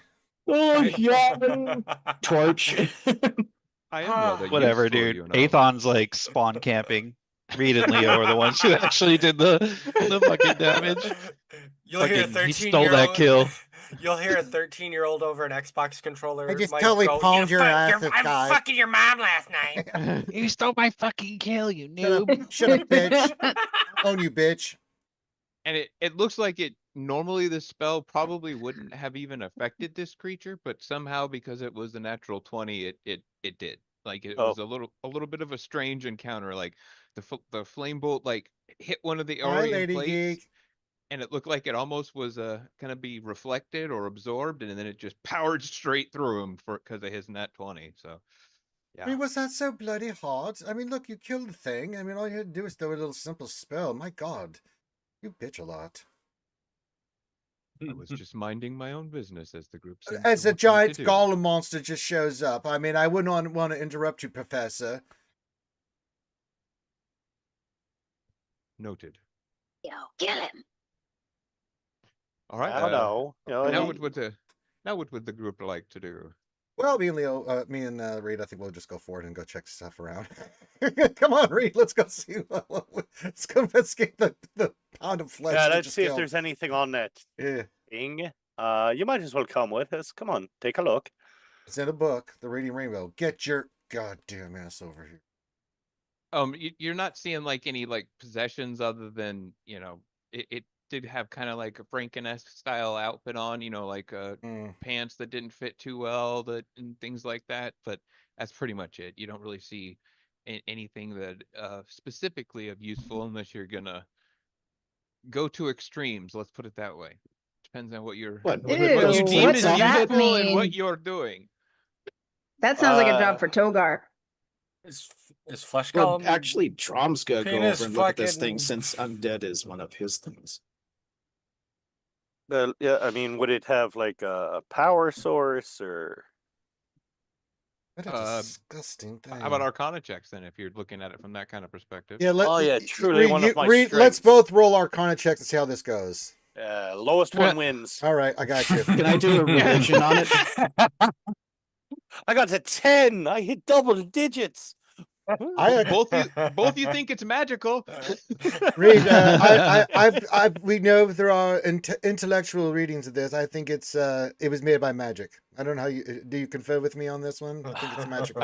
I do, and I think that at one point it was probably edible. All right, yes. Yuck. All right, let's go look around the corner, Reed. Okay, wait, where are we going? Are we all together now or no? No, we're gonna go do our own thing. Yeah, we're being intellectuals. So the funny thing the is, archaeologist with Corinth. You're going to go do your own thing. Yes, we're being Corinth? scientists. Yeah, go ahead. Go ahead. Drom's gonna walk over to this thing, look down at it, and take some good looks at it, and then you see the darkness tendrils form out of his tattoos and go into the flesh golem, and he casts Animate Dead. Are we gonna have a His friend umbral now? Animate Dead. What level is that? 3rd. Okay. And that's the. We all asked ourselves the same question. Yeah. Johnny said it out loud. Let me just. I'll make this simple for all of you. The next person that asks me what level my spell is, I'm gonna cast it at 9th level. Okay. Oh, so really? shut the fuck up. Hey, Drum, what level was that last spell? But Drum, Okay, there were 9th 2 other level Animate occasions Dead. where I you were mean going it. to cast Corinth, something that roll was on above. the magic. No, we're thing. not doing And we that. never You're just found the casting Animate bodies. Dead. Yeah, we know. All right, so I am unsure. I know what the fuck I'm doing. I am unsure if this will work on a construct. Oh, That is true. what this is. Hmm. So I do not. Well, it says think- bones or corpse. but this is corpses that are like pieces of corpses, and none of them true. So are one intact. Big one part of it Frankenstein. reanimates, like the Yeah. left leg. He's got a leg. Yeah, we just got a fucking leg hopping with us. I'll Just a let you- hand, how so about it's like this? thing from Oh, Adam's it's family. thing. He's got a thing. How about this? I'll because you kind of with your ties to dead and stuff like that, know Oh, that no. your spell's gonna have like at least a good chance of failing. Like it's gonna have a 60% chance of failing if you still want to cast it, because You can do it, Drum. you're trying to attach dispersed pieces of corpses and animate one without having its full thing. I don't think it should normally be able to work, but you're just trying to force it. So you think there's a chance you can do it, but most likely it's going to fail. There's at least a better chance it's going to fail. Is there a DC on this roll? Yeah, what we'll my math sucks. We'll just say that the D100? DC is like a religion check of 21. Okay. You can do it, Drum. You still have inspiration? 27. Hell yeah. It's a nat 20, actually. That's a nat 20. Well, I mean, that solves that. That does solve that, yeah. Damn it. Nice, Drum. But the thing is the corpse is still there. This It- is like a shadow remember that- corpse now, right? Yeah.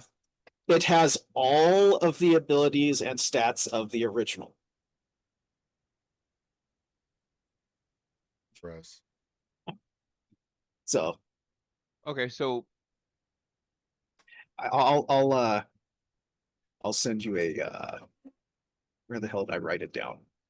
So let's go with what forms from the shadows instead of being or instead of being a flesh golem is actually what looks like three humanoid figures appear. And you're assuming this is the three of the figures that of whatever made up this creature. Oh, well, that works. Have somehow reconstituted Oh, wow. Cool trick, Drum. because of your natural 20. Okay. Where the heck? I'll like give you stats of them later. We'll figure it out. Okay. Yeah.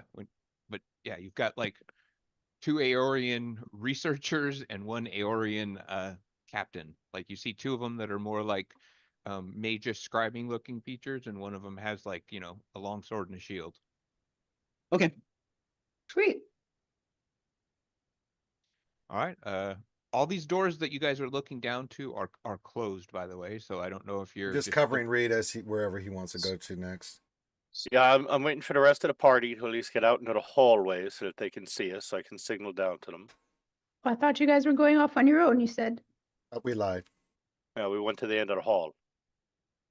Okay, some people are coming out. Yeah, they're in the hallway. All right. Now, I guess we hadn't checked any of these rooms here. But like you do know kind of from when you were here last time, what is expected kind of in different rooms, All right, so I'll just quick, check the door for traps. All right. Locked. Yeah, just give me one investigation check. We'll do and sleight of hand and or your lock picking and your trap check with both. 26 for the investigation. And so you're able to 30 unlock. for the lockpick. Yeah, no, not it was locked, but no traps or anything like that. This looks like it is another kind of barracks that like the ones that was there before, but most notably there's a dead drow, one of the Umbral Covenant people, like kind of in the center, laying on a fancy rug, and he looks like completely from you kind of are looking through the door, and I don't know how close you get or anything like that. Maybe describe, but at least from the outside of the door when you first open it, you can see a dead drow laying on a rug. What do you do? Well. Eye patch is up, obviously. I'm seeing anything magical or interesting like that. Give me an Arcana check. Oh, Jesus. And give me a 6. We'll just go with an intelligence check as Reed. What do you remember about this facility from the last time? This hits home to you. 14. It was made of cookie doughs and dreams. It's a test facility. Chocolate chip, you. Are you? Let's say it's right on the tip of your tongue, but for some reason you just can't think of it, and you start to cough like as you're trying to recall the situation, almost as if you can't breathe. Are you sharing anything with anybody? Maybe someone else in the group remembers what this might be. I don't know. Well, they can go once you clear it, Reed. They can go in there and investigate. Yeah, I'll hey, we'll clear in the next drow room. on a rug. Right. Do I have permission to draw the drow on the rug without No! the restrictions of before? No? Oh, okay. Let's get 2 more intelligence checks. Who wants to investigate the dead corpse in the room? No, this is not investigating the corpse or anything like that just yet. This is remembering what was going on in the Saul's vault in this room or near this room the last time. Oh, This well, is some of just us can't straight roll then because intelligence? we weren't here. Yes, so like it's only people that were here. It'd be like Balin. Balin, Togar, Hadalin. Oh, I will roll intelligence. Oh, You're good at that, Balin. We lost Finn already. Oh, Yeah. It's a 12. Oh my god. Okay, you're not very good at it. No, I'm not the bright one. I forgot. He's charisma. He's a I'm sorcerer. very charismatic, though. Like I can make people like me or Right. not like me. You said 3 people, adorable, right? Balin. Yeah, Togar, Yeah, you're our only hope. Oh fuck, I gotta. Help us, Togar. Oh, come on, use a reroll. Jesus. Can we Christ. add What all is of that up? happening? I will fucking I'll use a reroll. What is going on there? Oh, There there we we go. There we go. go. Right, Togar and for the Togar, win. I will leave this to you if you want to reveal this. Right at the last second, you remember, it was actually in the room that you guys just left, but there was a rug that sounds very familiar to what Reed is describing. That was a rug of smothering that Reed stepped on, and it nearly choked him to death. And then, kind of a series of natural ones Almost got ensued his ass too. as Balin threw a firebolt to try and burn the thing and rolled a natural one and burned Reed worse, and then Hadalin kind of I attacked do the rug, remember this. the rug with his axe and like hit Reed even more, and then people started hitting each other because we had 5 natural ones in succession. That in was a this great room. night for me as a DM. Yeah, Cannot tell Ranger you- was falling Christ. out of his chair. It was hilarious. So, Reed, you at the last moment, I don't know if Togar is going to let you know, but that is the situation. Togar. Yeah, as soon as he approves and describes the scene inside, I'll just approve back and yell out, "Not the rug, dude!" And it's all it all comes back to you. This son of a bitch replaced the rug because you guys destroyed it. It's still alive. All right. I will slowly back away, close the door, be like, the hell with that. I will Are you gonna check the seal next it? room. Are you gonna put it like a sign on there or anything like that? Any kind of markings? Warning. Ellie wants to ask, what's the Warning. matter? Against it? Reed, what's the matter? What's wrong with that room? It's got a Warning, rug that'll watch out, kill you. guard rug. Got a rug. Oh. Yeah, don't worry about it. You don't want to deal with it. Right. It's so got a guard pug. What? It's a rug that proved to have been our greatest foe ever. Yeah, it definitely almost defeated the entire group in the I first still cannot few remember. minutes. Which one was that? It was the rug where you guys, when I was the DM, and because Yeah. I created all this stuff. So this was the room I had the rug in, where y'all went to investigate the room. I had the rug in there. It captured Reed, I believe, right? Yeah, it captured Reed. Yeah, Oh, Reed was yeah. completely enveloped. Yep. And then Yes, I remember now. and then you guys all tried to do stuff. You all rolled natural ones, nearly wiped yourselves out. And I think Balin at the last second got a fireball spell off that saved your asses or something. Yeah, I can't remember. It's been a something long like time. that. Yep. But it was 5 natural 1 rolls in a row where I was just sitting there going, "You got to be fucking shitting me!" Yeah, like- it was Like It was Callan hilarious. was hitting Reed. Reed was like hitting Adeline. It was the stupidest thing I've ever seen. Yeah, rug of smothering is what it was, if I remember correctly. Yeah, it was the rug definitely is our murder. finest. Yeah. one Our of finest moment. one of the poor decisions before we were poor decisions for sure. Yeah.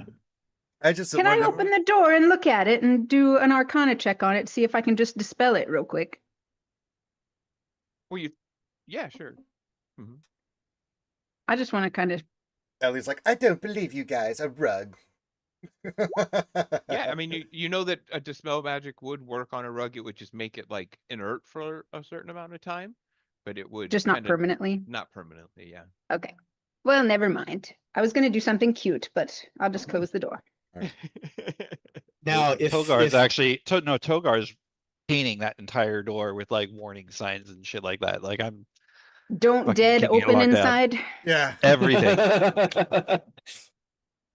Now, if It's a only we had Walking an Dead joke, if artifier, anybody then forgets we that could, one. borrow it. If you want a good time, go in this room. It'll smother you for a while, something like that. If Some choking people is like your that. if choking is your thing, go on in. If not, fuck off. Togar, you Yeah, don't I'll want to do, take that for the purple district? Mm-mm. No. I'm gonna put like a sign up there that says, like free gold for Loth, Drow, fucking Ukatoa, like Tiamat. followers. Don't forget Tiamat, Tiamat. yeah. Tiamat, she'll love you for this treasure. Get it. Yeah. Special prayer Atheon, room do you for. like rugs?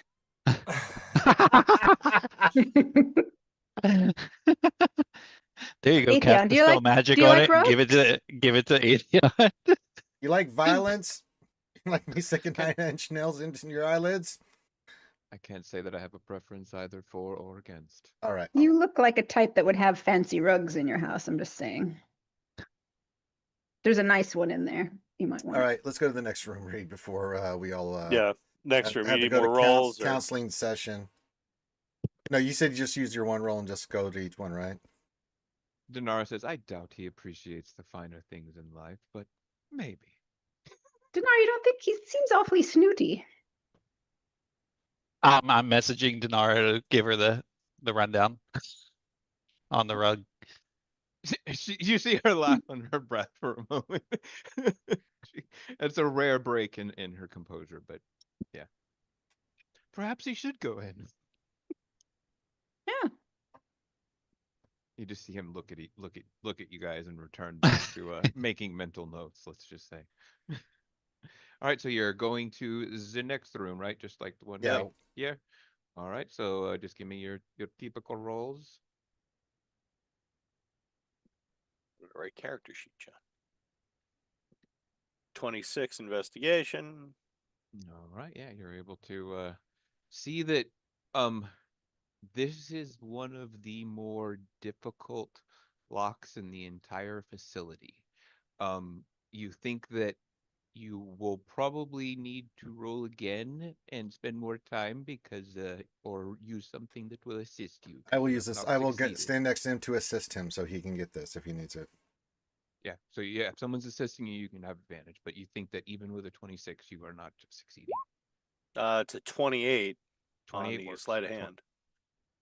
Okay, so we'll see that with the sleight, or so with sleight hand is to unlock, and yes, you are able to do that. That's how you've been doing it, right? Yeah. So the DC was 28 to unlock it. You see that it's not trapped or anything like that, but it was an extremely complex lock that had you not had, help and your awesome tools, that it would have taken forever to get in. And now let me make sure I'm going to show the right room. Yep. This is what the room looks like. Oh shit! Look, Reed. There's not a guy going like this. Look, Reed. Spaceballs. Wow, yeah, Togar. It looks like there's an angel lady worshiping something you're probably familiar with.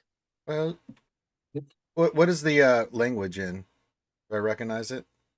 There is yeah, most of this is the draconic, the I can read Aeolian this. ancient. Yeah.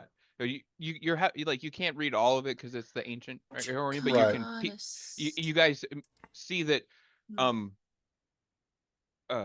this room, as you see that this is a room that has maps and exactly what's here all over the walls.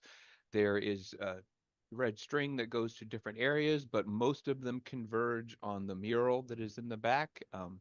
And we'll do kind of everyone that goes in this room can get one roll and tell me what you're looking at and what you're searching for and kind of what your intent is, because this is I'll at least give you this. Obviously, this is somewhat of an important lore room, so I'm gonna go. I'm gonna roll. I'm gonna roll insight, and I'm gonna see what they were trying to piece together with the strings and stuff, since they're trying to piece. Well, do you want me to try and read everything first to give you an idea? Well, a little bit yes, deeper? but I can, like, just because you read it doesn't mean it puts together the puzzle. You know what I'm saying? Because this is like one of those psycho people, where they've got like one of those diagrams with all the you need like Sherlock Holmes kind of thing is what I'm thinking this is. So I just want to see what, like, a general, like, you take a step back and look at it. Well, for one, Drum is very interested in the dude in the back praying over this altar with what looks like raven wings on his back. Looks angelic. It does look raveny. It's angelic-y. It looks like it is a mix, kind of a both, almost angelic-y and raveny. So, but yeah, if you want to read Angel, if you want to read it, Trogar, I can tell you what, like, I can get inside of Corinth.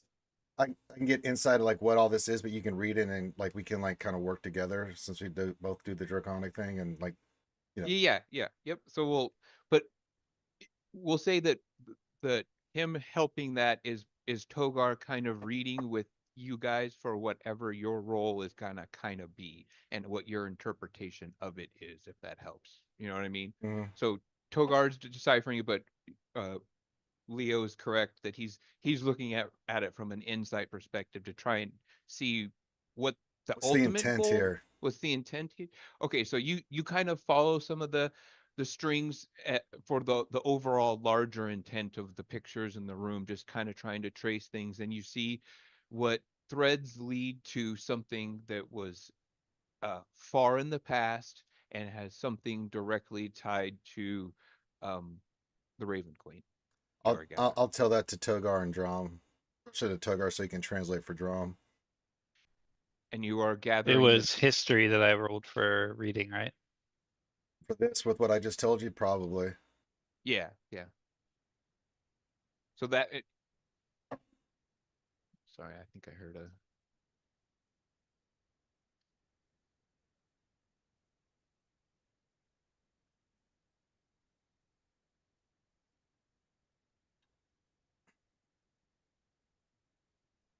So this chamber has been converted into something between a war room and a shrine to obsession. Every wall is covered not with shelves but research. Pen, parchment, crystal data slates, charcoal rubbings of temple inscriptions, and spidery diagrams connected by red thread that crisscrosses the room in a web dense enough that you could walk into.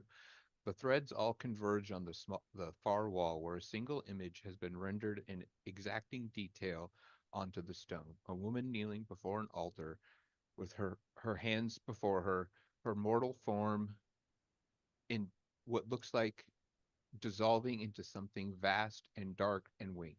The artist captured the exact moment between flesh and what appears to be transcendence.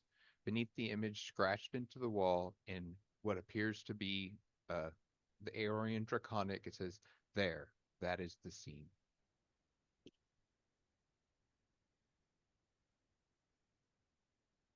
So with your history check, Togar, and since you had been the one that, have you rolled that yet? I don't think he has No, I'm rolled going that to right now. Okay. Okay. Oh fuck! Nope. I will assist him. Roll it I've again. used. I'm Okay. assisting you. There you go. Much better. Okay. I still only rolled like a 6. It's better than what it was. So No, you- I've got 15 rerolls. I'm using one. Okay. Fuck that. 14 rerolls now.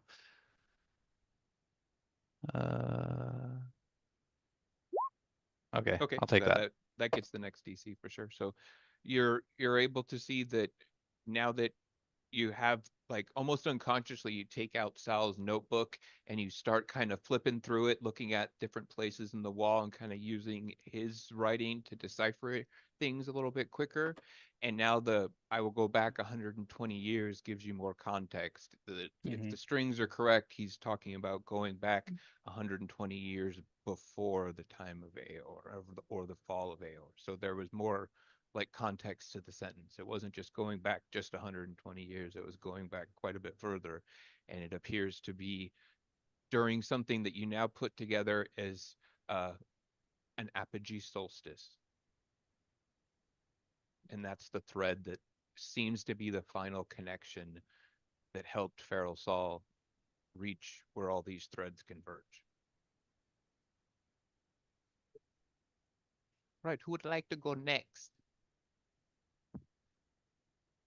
And what are you rolling and what are you looking for? I'll do a perception check because I want to kind of look at some of these maps where the strings are pinned, because I'm kind of curious why it's pinned to what looks like Burma on the map on the left. I just noticed that. Yeah, some wait, of them. Wait, sorry, why is our world in here? What the fuck? That's just how that is how image generation works, unfortunately. Well, So I know it made Bro, Leo. that is- It made Leo a Spectre, for Christ's sakes. Yeah, exactly. That's pinned into Thailand, man. I was Right, close. right on Bangkok. You are close. It's right next door, but yeah. Maybe the that- continents of ancient Exandria look different. We don't know. Well, then there was a great cataclysm. You're right. Jesus. So it's a 34, my perception roll. So you're trying to look for more.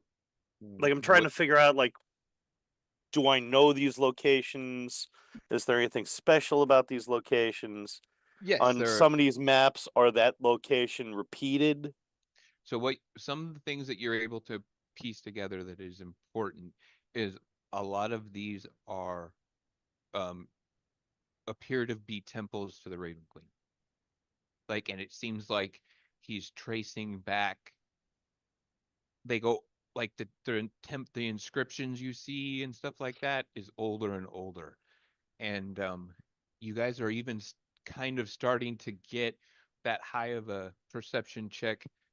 These are extremely good firsthand accounts of what these ancient places look like probably too good for just research and memory. Oh shit, like he's been time traveling there. You may have a character point. Hell yeah. I've already Nice. burned so many. But it does seem like they are POV firsthand accounts. Like this, and this is like Togar and you kind of working together with him helping you understand the language, and you point out like this looks different. This string goes back further, so on and so forth. But that's what you're able to put together. Okay, so he's been traveling around, getting firsthand accounts. We've got the talk about his wife and kid being like some kind of seeking forgiveness before the fall of Aor. We've got the lady kneeling in front of the crystals with like kind of like the Raven Queen wings coming out from behind her.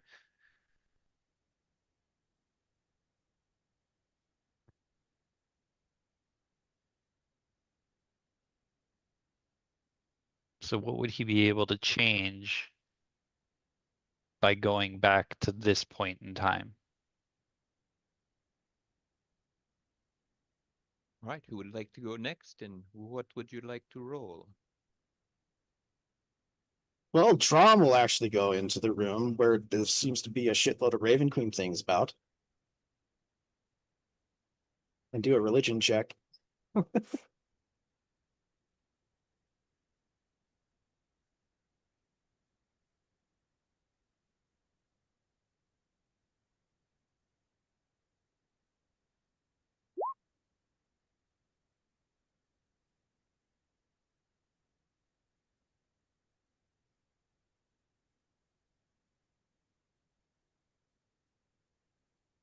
What was the roll? I'm sorry. Oh, 23. All right, so you are you come in here, and this kind of hits you all at once, the importance of this room and what's going on, and you kind of take a step around, and you turn around, and you are able to hear one of the descriptions about the first-hand perspective that they have, and for a brief second you get a vision looking at the scene that is depicted on the far wall, and you see what looks like a half trembling, half um, powerful looking woman um, at the moment of apotheosis. It looks like she is in the moment of transcension. And you know that you see the apogee solstice above. This is the Raven Queen ascending to her throne, that you are seeing through the eyes of Feral Sauls when he time traveled back and saw it. And you actually hear him utter the phrase that was inscribed on the moon, where it's almost like a click in his head. There it is. That's the scene. I've got it.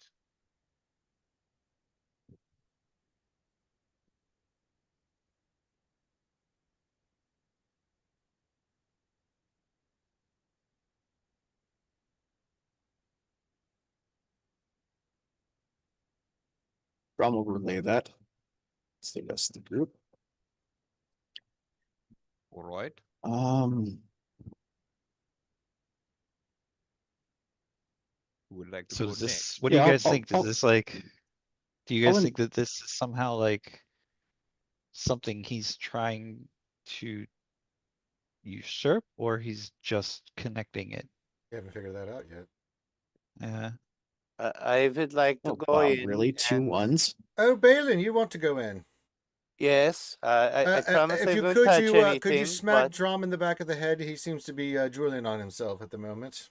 Yeah, no, yeah, we need him to not go right now. It's his throne's over for a moment anyway. So trying to do one person at a time.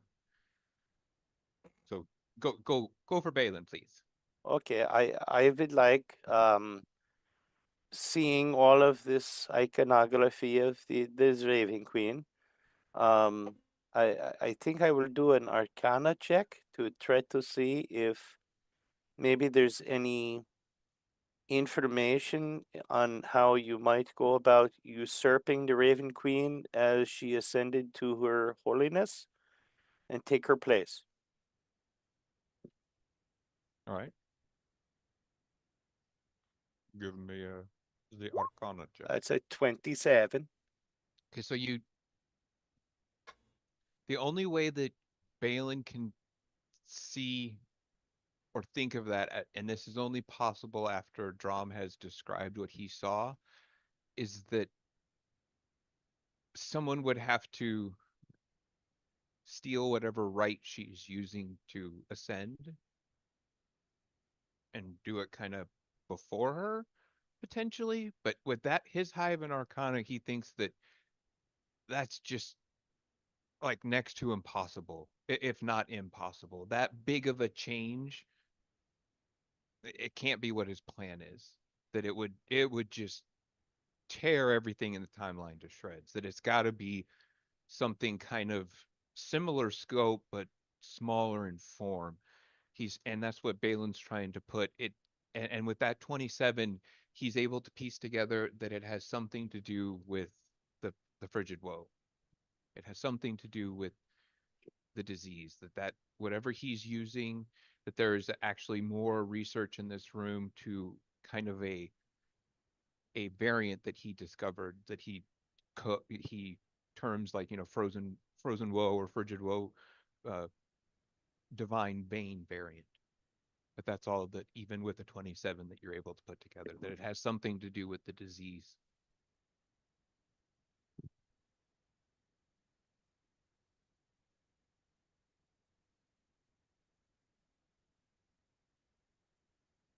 Is he trying to make a god killer virus? Yeah, right. That's where I'm going. Is he trying to make Viagra? Who would like to go next? And the question is, are you allowing Dinara or Atheon to see/go in this room? No, sure. Atheon can lick a cock. I don't want either of them coming in. So you guys are like, role play out how you're doing that and saying. I have no this. problem with Dinara. She's been nothing but helpful, insightful, kind, and everything with us. Atheon could fall down a hole, and I wouldn't give two shits about it. So I'm in favor of Dinara at least. What's he done against us? Besides just being a complete asshole, saying that, oh, I'm claiming this in the service or anything, and then just letting you and me do all the work, and then we had to argue with him to take out a critter. No, nothing at all, Reed. Well, I mean, it's not as if the group has been very welcoming to him to begin with. Not like he's been welcoming to the group either, trying to be assistant in any way, He's been a Well, complete dick. for one, all the Raven Queen items in this room are property of the temple. That I would agree with. Period. No, there's no argument there. I just, if you want for information, she is our chronomancer, so that could be important, right? Yes, but it all goes to the temple afterwards. No one's saying it won't. I agree 1,000% with you. This should go to the Raven Queen. No arguments there, old boy, but we're trying to figure out what this idiot, this asshole we're fighting is up to, and any and all eyes would be important. That's all I'm saying, Reed.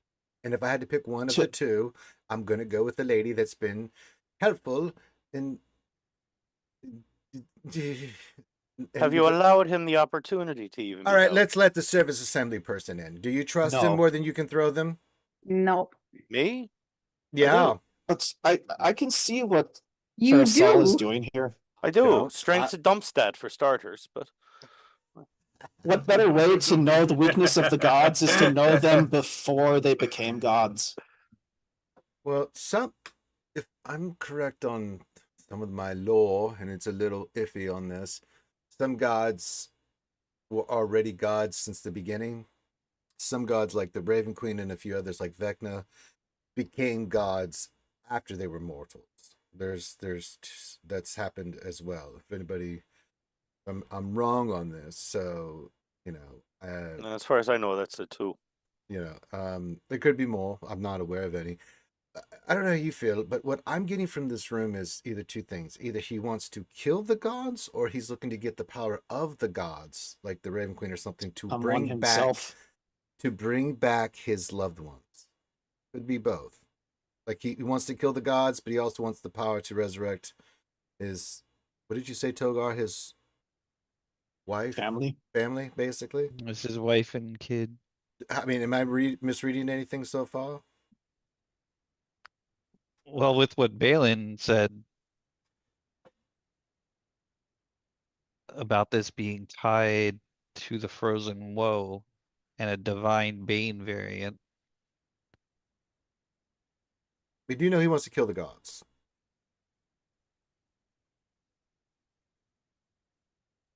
So his wife and kid were kind of grouped in with the people of Aor that we're assuming they were grouped in with that were like kind of repenting, right?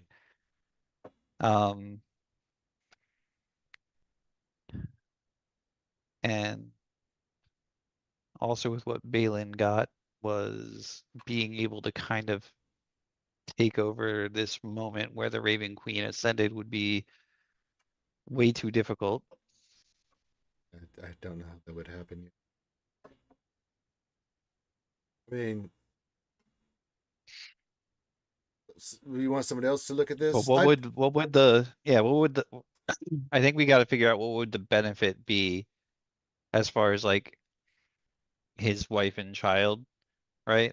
Right. To being able to, oh, if he wipes out the gods, then the city of Aor is never attacked by the gods, never falls. His wife and kid probably don't die. So a time continuum thing.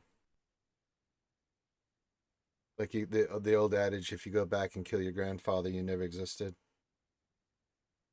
That's what I'm thinking. What's the rest of this? It makes sense to me. Wait a second. Maybe that's what we need to do. Go back Kill and his grandfather. Go back and get rid of Ferrisol before he becomes this like unstoppable force. Well, we don't have time travel abilities, buddy. Yeah, we don't know how he's been doing this. Kill Hitler before he becomes Hitler. What? We don't have the ability. We don't Kill have baby Hitler. Dude, do you guys think that that's what he's using the Deva for? That could somehow? be what it is. Yes, possibly. Yes, absolutely. And he was powering it through all of the frozen woe cells. I don't know if he's powering that or if that's what he's using to produce the god killing frozen woe. Could be, yes. I mean, you do need divine essence in a sense, and the only way you can get that from not a god is because angels come from where? They're God, who they represent. Yeah. I'm also just going to bring up to Drum. I absolutely agree with you that all of this belongs in the Temple of the Raven Queen, and we can lock it up and we can secure it. But just if it's okay with our oath to Athedosianus? Yep. Was that the name? Yep. Okay, Athu Daddy. Yep. That works. Can we please just preserve all of this in state? Return to Athu Daddy, Dragon Daddy, and then come back after informing them and pack this all up to bring it back to the Raven Queen. Yeah, we can secure this room for that. But yeah, but before we leave, Drum wants to do a full religious look at of everything in here, along with River's help, because she has an eye for things too. Yeah, I was going to say we got a few other people that can do a role of River some type. sneezes, the room lights on fire. There is great sadness throughout the land. Oh, Jesus. Maps just torch. Yeah, maybe Hylic or Elione want to do something. Yeah, can I do? So there's a bunch of maps. Can Hylic look at all the maps and try to maybe piece together the possible connections between those places that are marked, like on the specific maps? Yeah, so you can do that. Sure. Okay. Roll a perception. Got it. All right. So you're not really Oh, I'm able gonna to... re-roll that. Oh, okay, go ahead. It's that. Why is it not showing up in D&D Beyond? I see it. Well, Or at the least in- like I don't see that. I have to switch over to roll 20 to see the actual roll. or maybe Yeah, you turned I- it off in D&D Beyond. Yeah, I Hold need on. to get it back to where it shows the old style rolls. I think Grim put that in the chat. I'll do that before next session, so it's not this newfangled where we can't see when it's a natural 20 and stuff. Yeah, I thought I was able to turn on it showing the natural 20s, but it doesn't work with this new Fuck. system that they did. Use one of your It rerolls, might please, also dude. just be that I it's a Well, new you're close to read server. right now too, so you can reroll one because you're next to read. I'll be right back. This is a All right. very small room.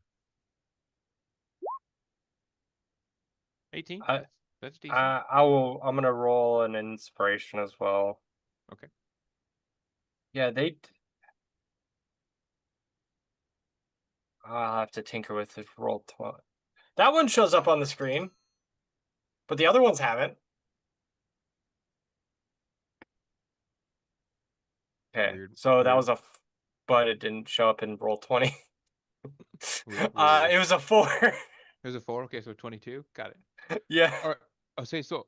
One of the interesting things I'll say to you, because since someone else kind of already looked for one of the threads and found like the different Raven Queen temples, that's what Reed saw with his really high Mhm. perception. You kind of start tracing some of the threads and some of the things that are not connected to that, and some of the ones that kind of don't go to that center square, kind of looking for a different thing.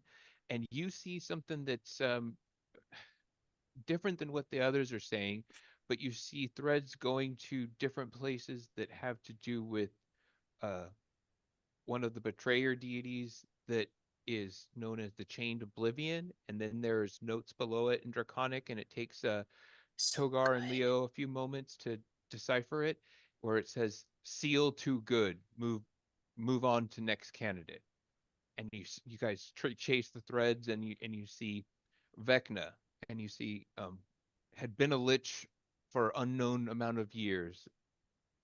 Frozen woe will not affect undead unless I have another 1,000 years to study. And so you see that there are other what looks like candidates that he took into account, but they are kind of quickly crossed off, and you can kind of at least see those names amongst them that are there. Oh shit! So Yeah. that adds a whole bunch more. I was gonna say because because Togar kind of was on that path similarly, right? Yeah, but yeah, what you're gathering is was part of either his research and he eliminated other candidates, but when you guys start stepping back and look at it as the whole, that what Leo is saying kind of makes sense. There is a reason that he's picking the Raven Queen, and it's because she was human. And you guys are starting to make like a few more connections. Like it's definitely because of that, and that So basically he's got to He's find a the god big that boy has ascension of him. transcended. and What were you saying? I was gonna say when River goes, she can have advantage on hers because now that we're talking about kind of transformation and becoming something else. This is very like in her druidic like fire person wheelhouse. So she's Oh, what starting kind to of check is that going to be? Is that going to be an Arcana, History, whatever Insight? whatever's your best. You can like roll your highest skill. Survival is my highest skill at plus 11. That works. That works. Yeah, go for it. But So yeah, you're looking at it from you're trying to how you're trying to interpret it is like her personal how would this survive on a person that was immortal that becomes a god, like what is that thread he's chasing, and that's kind of what your role is after.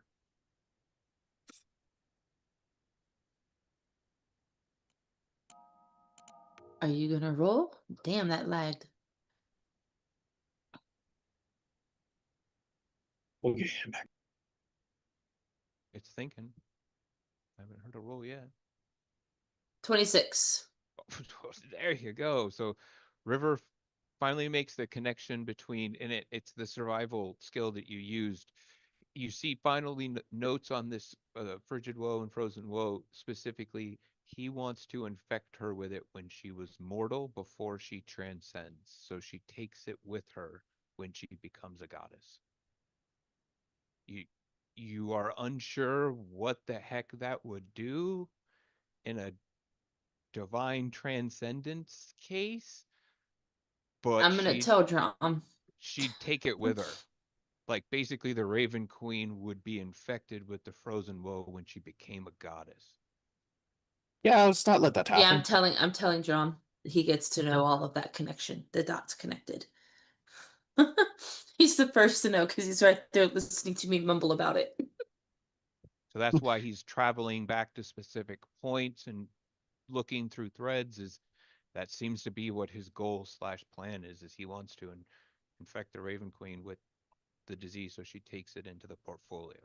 And you can't tell what, even he's not sure what the effect will be. Like he has all these like equations written in places that you guys still can't quite decipher, but he's got a whole bunch of different postulations about what might happen, that she could carry it and infect the other gods with it.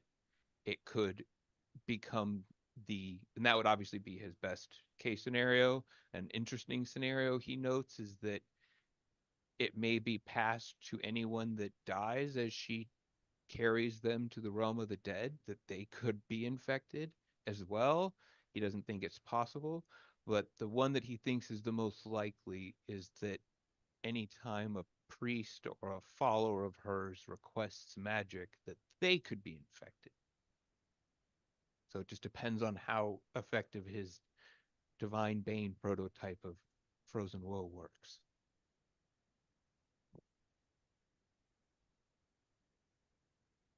And now you know all that.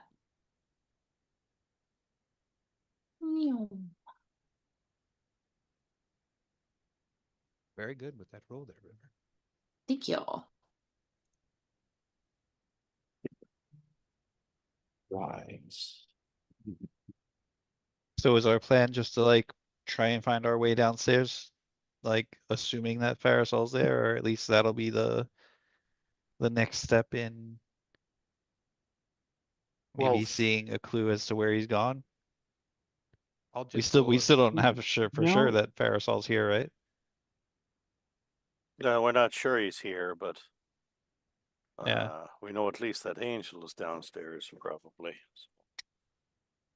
Hadlin will do a history check too. It's really good.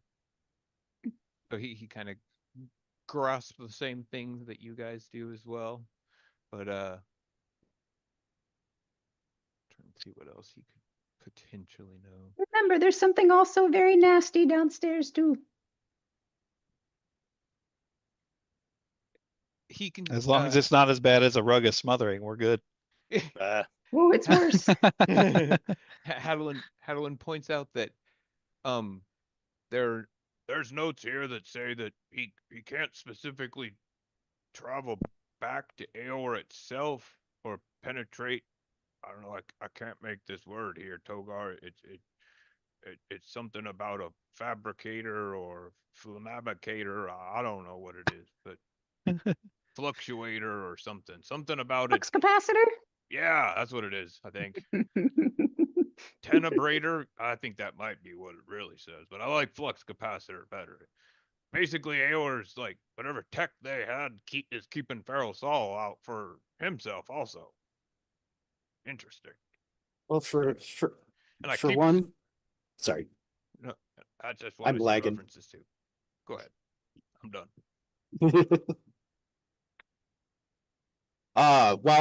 While everyone else is doing their thing, Drama's gonna take a moment to like move over to one of the corner of the rooms, to get up other people's way, and he's going to kneel down and start to pray. if this is what's really going on, if he's trying to infect the Raven Queen, Trom is going to warn her. So prayers and divine interventions are going off. Okay, so you're gonna actually spend a divine intervention, or are you gonna roll that? Yeah. Okay. I'll spend one.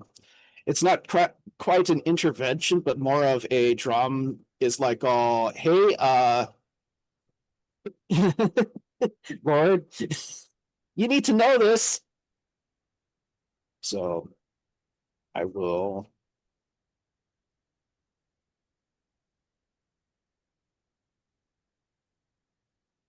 All right. What did you Wow, roll? 66. Just to All right. warn her of what Farasol is attempting to do with time travel, in essence. Okay. Yeah, you send off a signal that you. And I will hope work on succeed. writing the prayer here for you. All right. Send And it to then- you when it's done, but don't pause for that because it'll take me a little bit. Yeah, no worries. All right. Yeah, no. I would just say if there's anything else that anybody wants to kind of do in this room or the rooms that we've gone into, just let me know. I think this is a good place to kind of, roll up the stream here in about 15 minutes, maybe 10 minutes, something like that, and then yeah. So. I mean, What I about- would re-lock the door when we leave. Yeah, we're gonna secure it for Drum. Oh yeah, Drum's Like gonna freaking 100%. do Yeah. wards and stuff on it to, yeah. Is there any shot of me looking through all the stuff that we see that has any kind of hint as to where Farasol is right now? Yeah, you think in his journal that you definitely, with your how often you write in journals and stuff, you should be able to kind of like flip to the last page, see how like wet Oh the yeah, the ink Balin is. trick. Yeah. Yeah. That kind of thing. To see like, yeah. So between maybe like you and Reed, just give me an investigation check.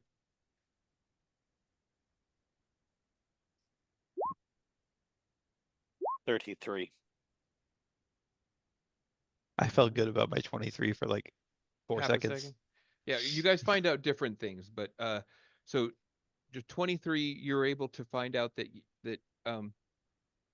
yeah, that you're able to put together the. I'm sorry, what was the question? My mind just blanked. Help me restart my thought process. Oh, I'm really just trying to see like if there's any kind of like evidence that I can find that puts Farasol like here at Saul's vault, or if he could be like somewhere else, like kind of like right now.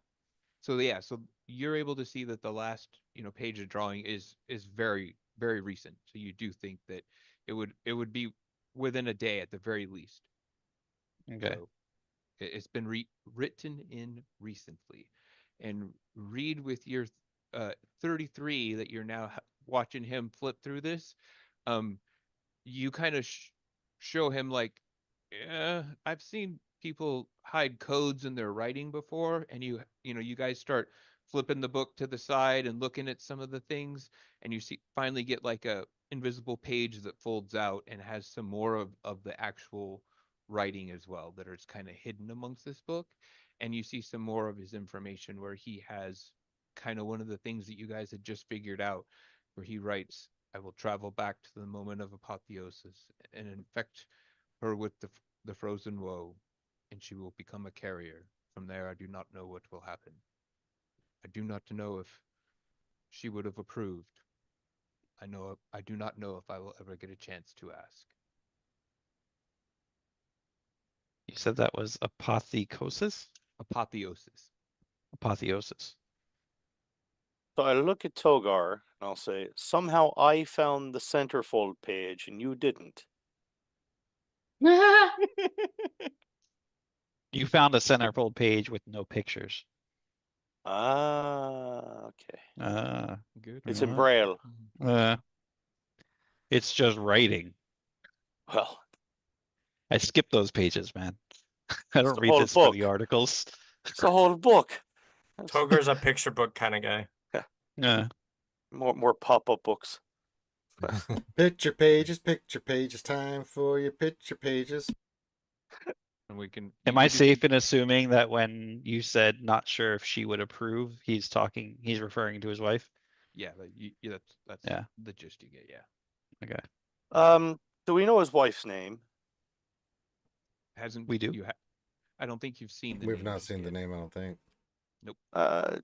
Drum, Fallon. This may sound a little odd. Who was the first priestess of the Raven Queen? You know how the way that Drum's mother is like a high matriarch. Like, do we know a name for that person?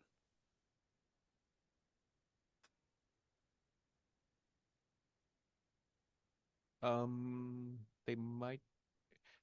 I don't think that they would know exactly, but they I can reveal some of it next week. But they do know of a one of the first champions of the Raven Queen, and that might be one of the first that they would kind of know of, if that makes any sense. Well, I'm just wondering if this guy's wife was like a devout follower of the Raven Queen and she died somehow, and now he's taking it out on the Raven Queen. I'm wondering if she was one of the people who sacrificed herself for the Raven Queen to ascend. I don't think that's how she ascended.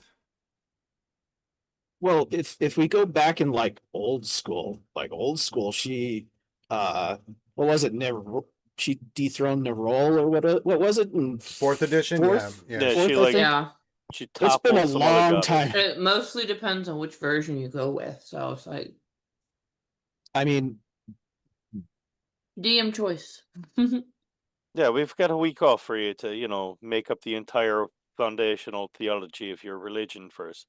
Oh, I probably have already spent a long time doing that, so I already know the answer to that. But yes, no, we're in Exandria, so that is the canon that I'm going with. So, yeah.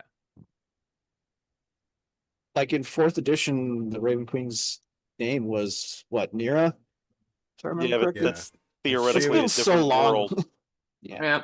Well, that's Faerun, yeah. Years ago. So it's whatever Matt Mercer decided. Yep. Okay.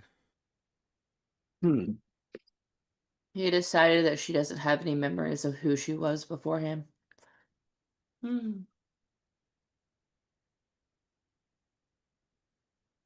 Probably a good place to call it for tonight, unless anyone has any last questions they'd like to ask before we wrap it up, or last things. But I think we're just about good to go, right, Ranger? I think so. So with that, we'll get some final thoughts. We'll go around the corner. We'll start from the bottom since we started from the top at the beginning of this stream. And we'll start with the fire starter herself, River. When we come back to me, I just put a mouthful of chocolate-covered almonds. No, As now is- you got that out. As You is got tradition. that out. As is tradition. Literally that's just her said, accent. "Come Okay. back to me. I've got nuts in my mouth." That's her. Ranger. That's her accent. Oh Carry my. on. Just carry on. Just gonna move on from that. Lovely Ouchie. Ouchie. You're muted. Oh shit, yes. Here. Hey everybody, check out my new sword upgrade. Lines with Moonbeam. Grimithy. What? What is Grimithy? What's up? We're There saying Your goodbye. final words Oh, for the sorry. session. Sorry, the nuts in the mouth thing kind of like made my brain. All go right, moving on. DPK. It's like 404 error for Grim. Jesus fucking Christ. Have a good night, guys. All right, Johnny Mo. wow. Hope everyone enjoyed. Have a good night. All right, Bad Rongo. Yeah, looking forward to next week. Trying to find a way to go down stairs. Corinth, good job on the DMing as usual. Thank you. Indeed. Any final words? Boy, that was a lot of information, guys. I hope you remember that stuff. I'm gonna forget it all soon. As is tradition. Mhm. A great king forgets of most of it. And my final words is hit that thumbs up, subscribe. This will go up immediately on YouTube after this is done. It'll get posted to the other channel whenever Finn feels like it because he's a lazy turd. No, I do that. I do it. Oh, really? You do that now? Oh, that's why it's Yeah, not we on fixed time, that but- issue. Oh, good. Oh, good. I don't have to worry about Finn anymore. Oh, that's that's lovely. I didn't know that, Ouchie. Good job, Ouchie. I was wondering why those were showing up on time. Holy shit. I do the pictures. True. We do Thumbnails, the all of it. titles. We do everything. Everything. Everything. All right. With that, we'll be back Monday. Did Hyla get final words? Yes. Didn't he? I missed it. No. You had nuts in your Yeah. mouth. You missed yeah. it. Jesus Christ. Okay, that's a good. Okay, we're going. Everyone say goodbye. We're going. Bye Bye. bye. Everybody, See you next bye. week.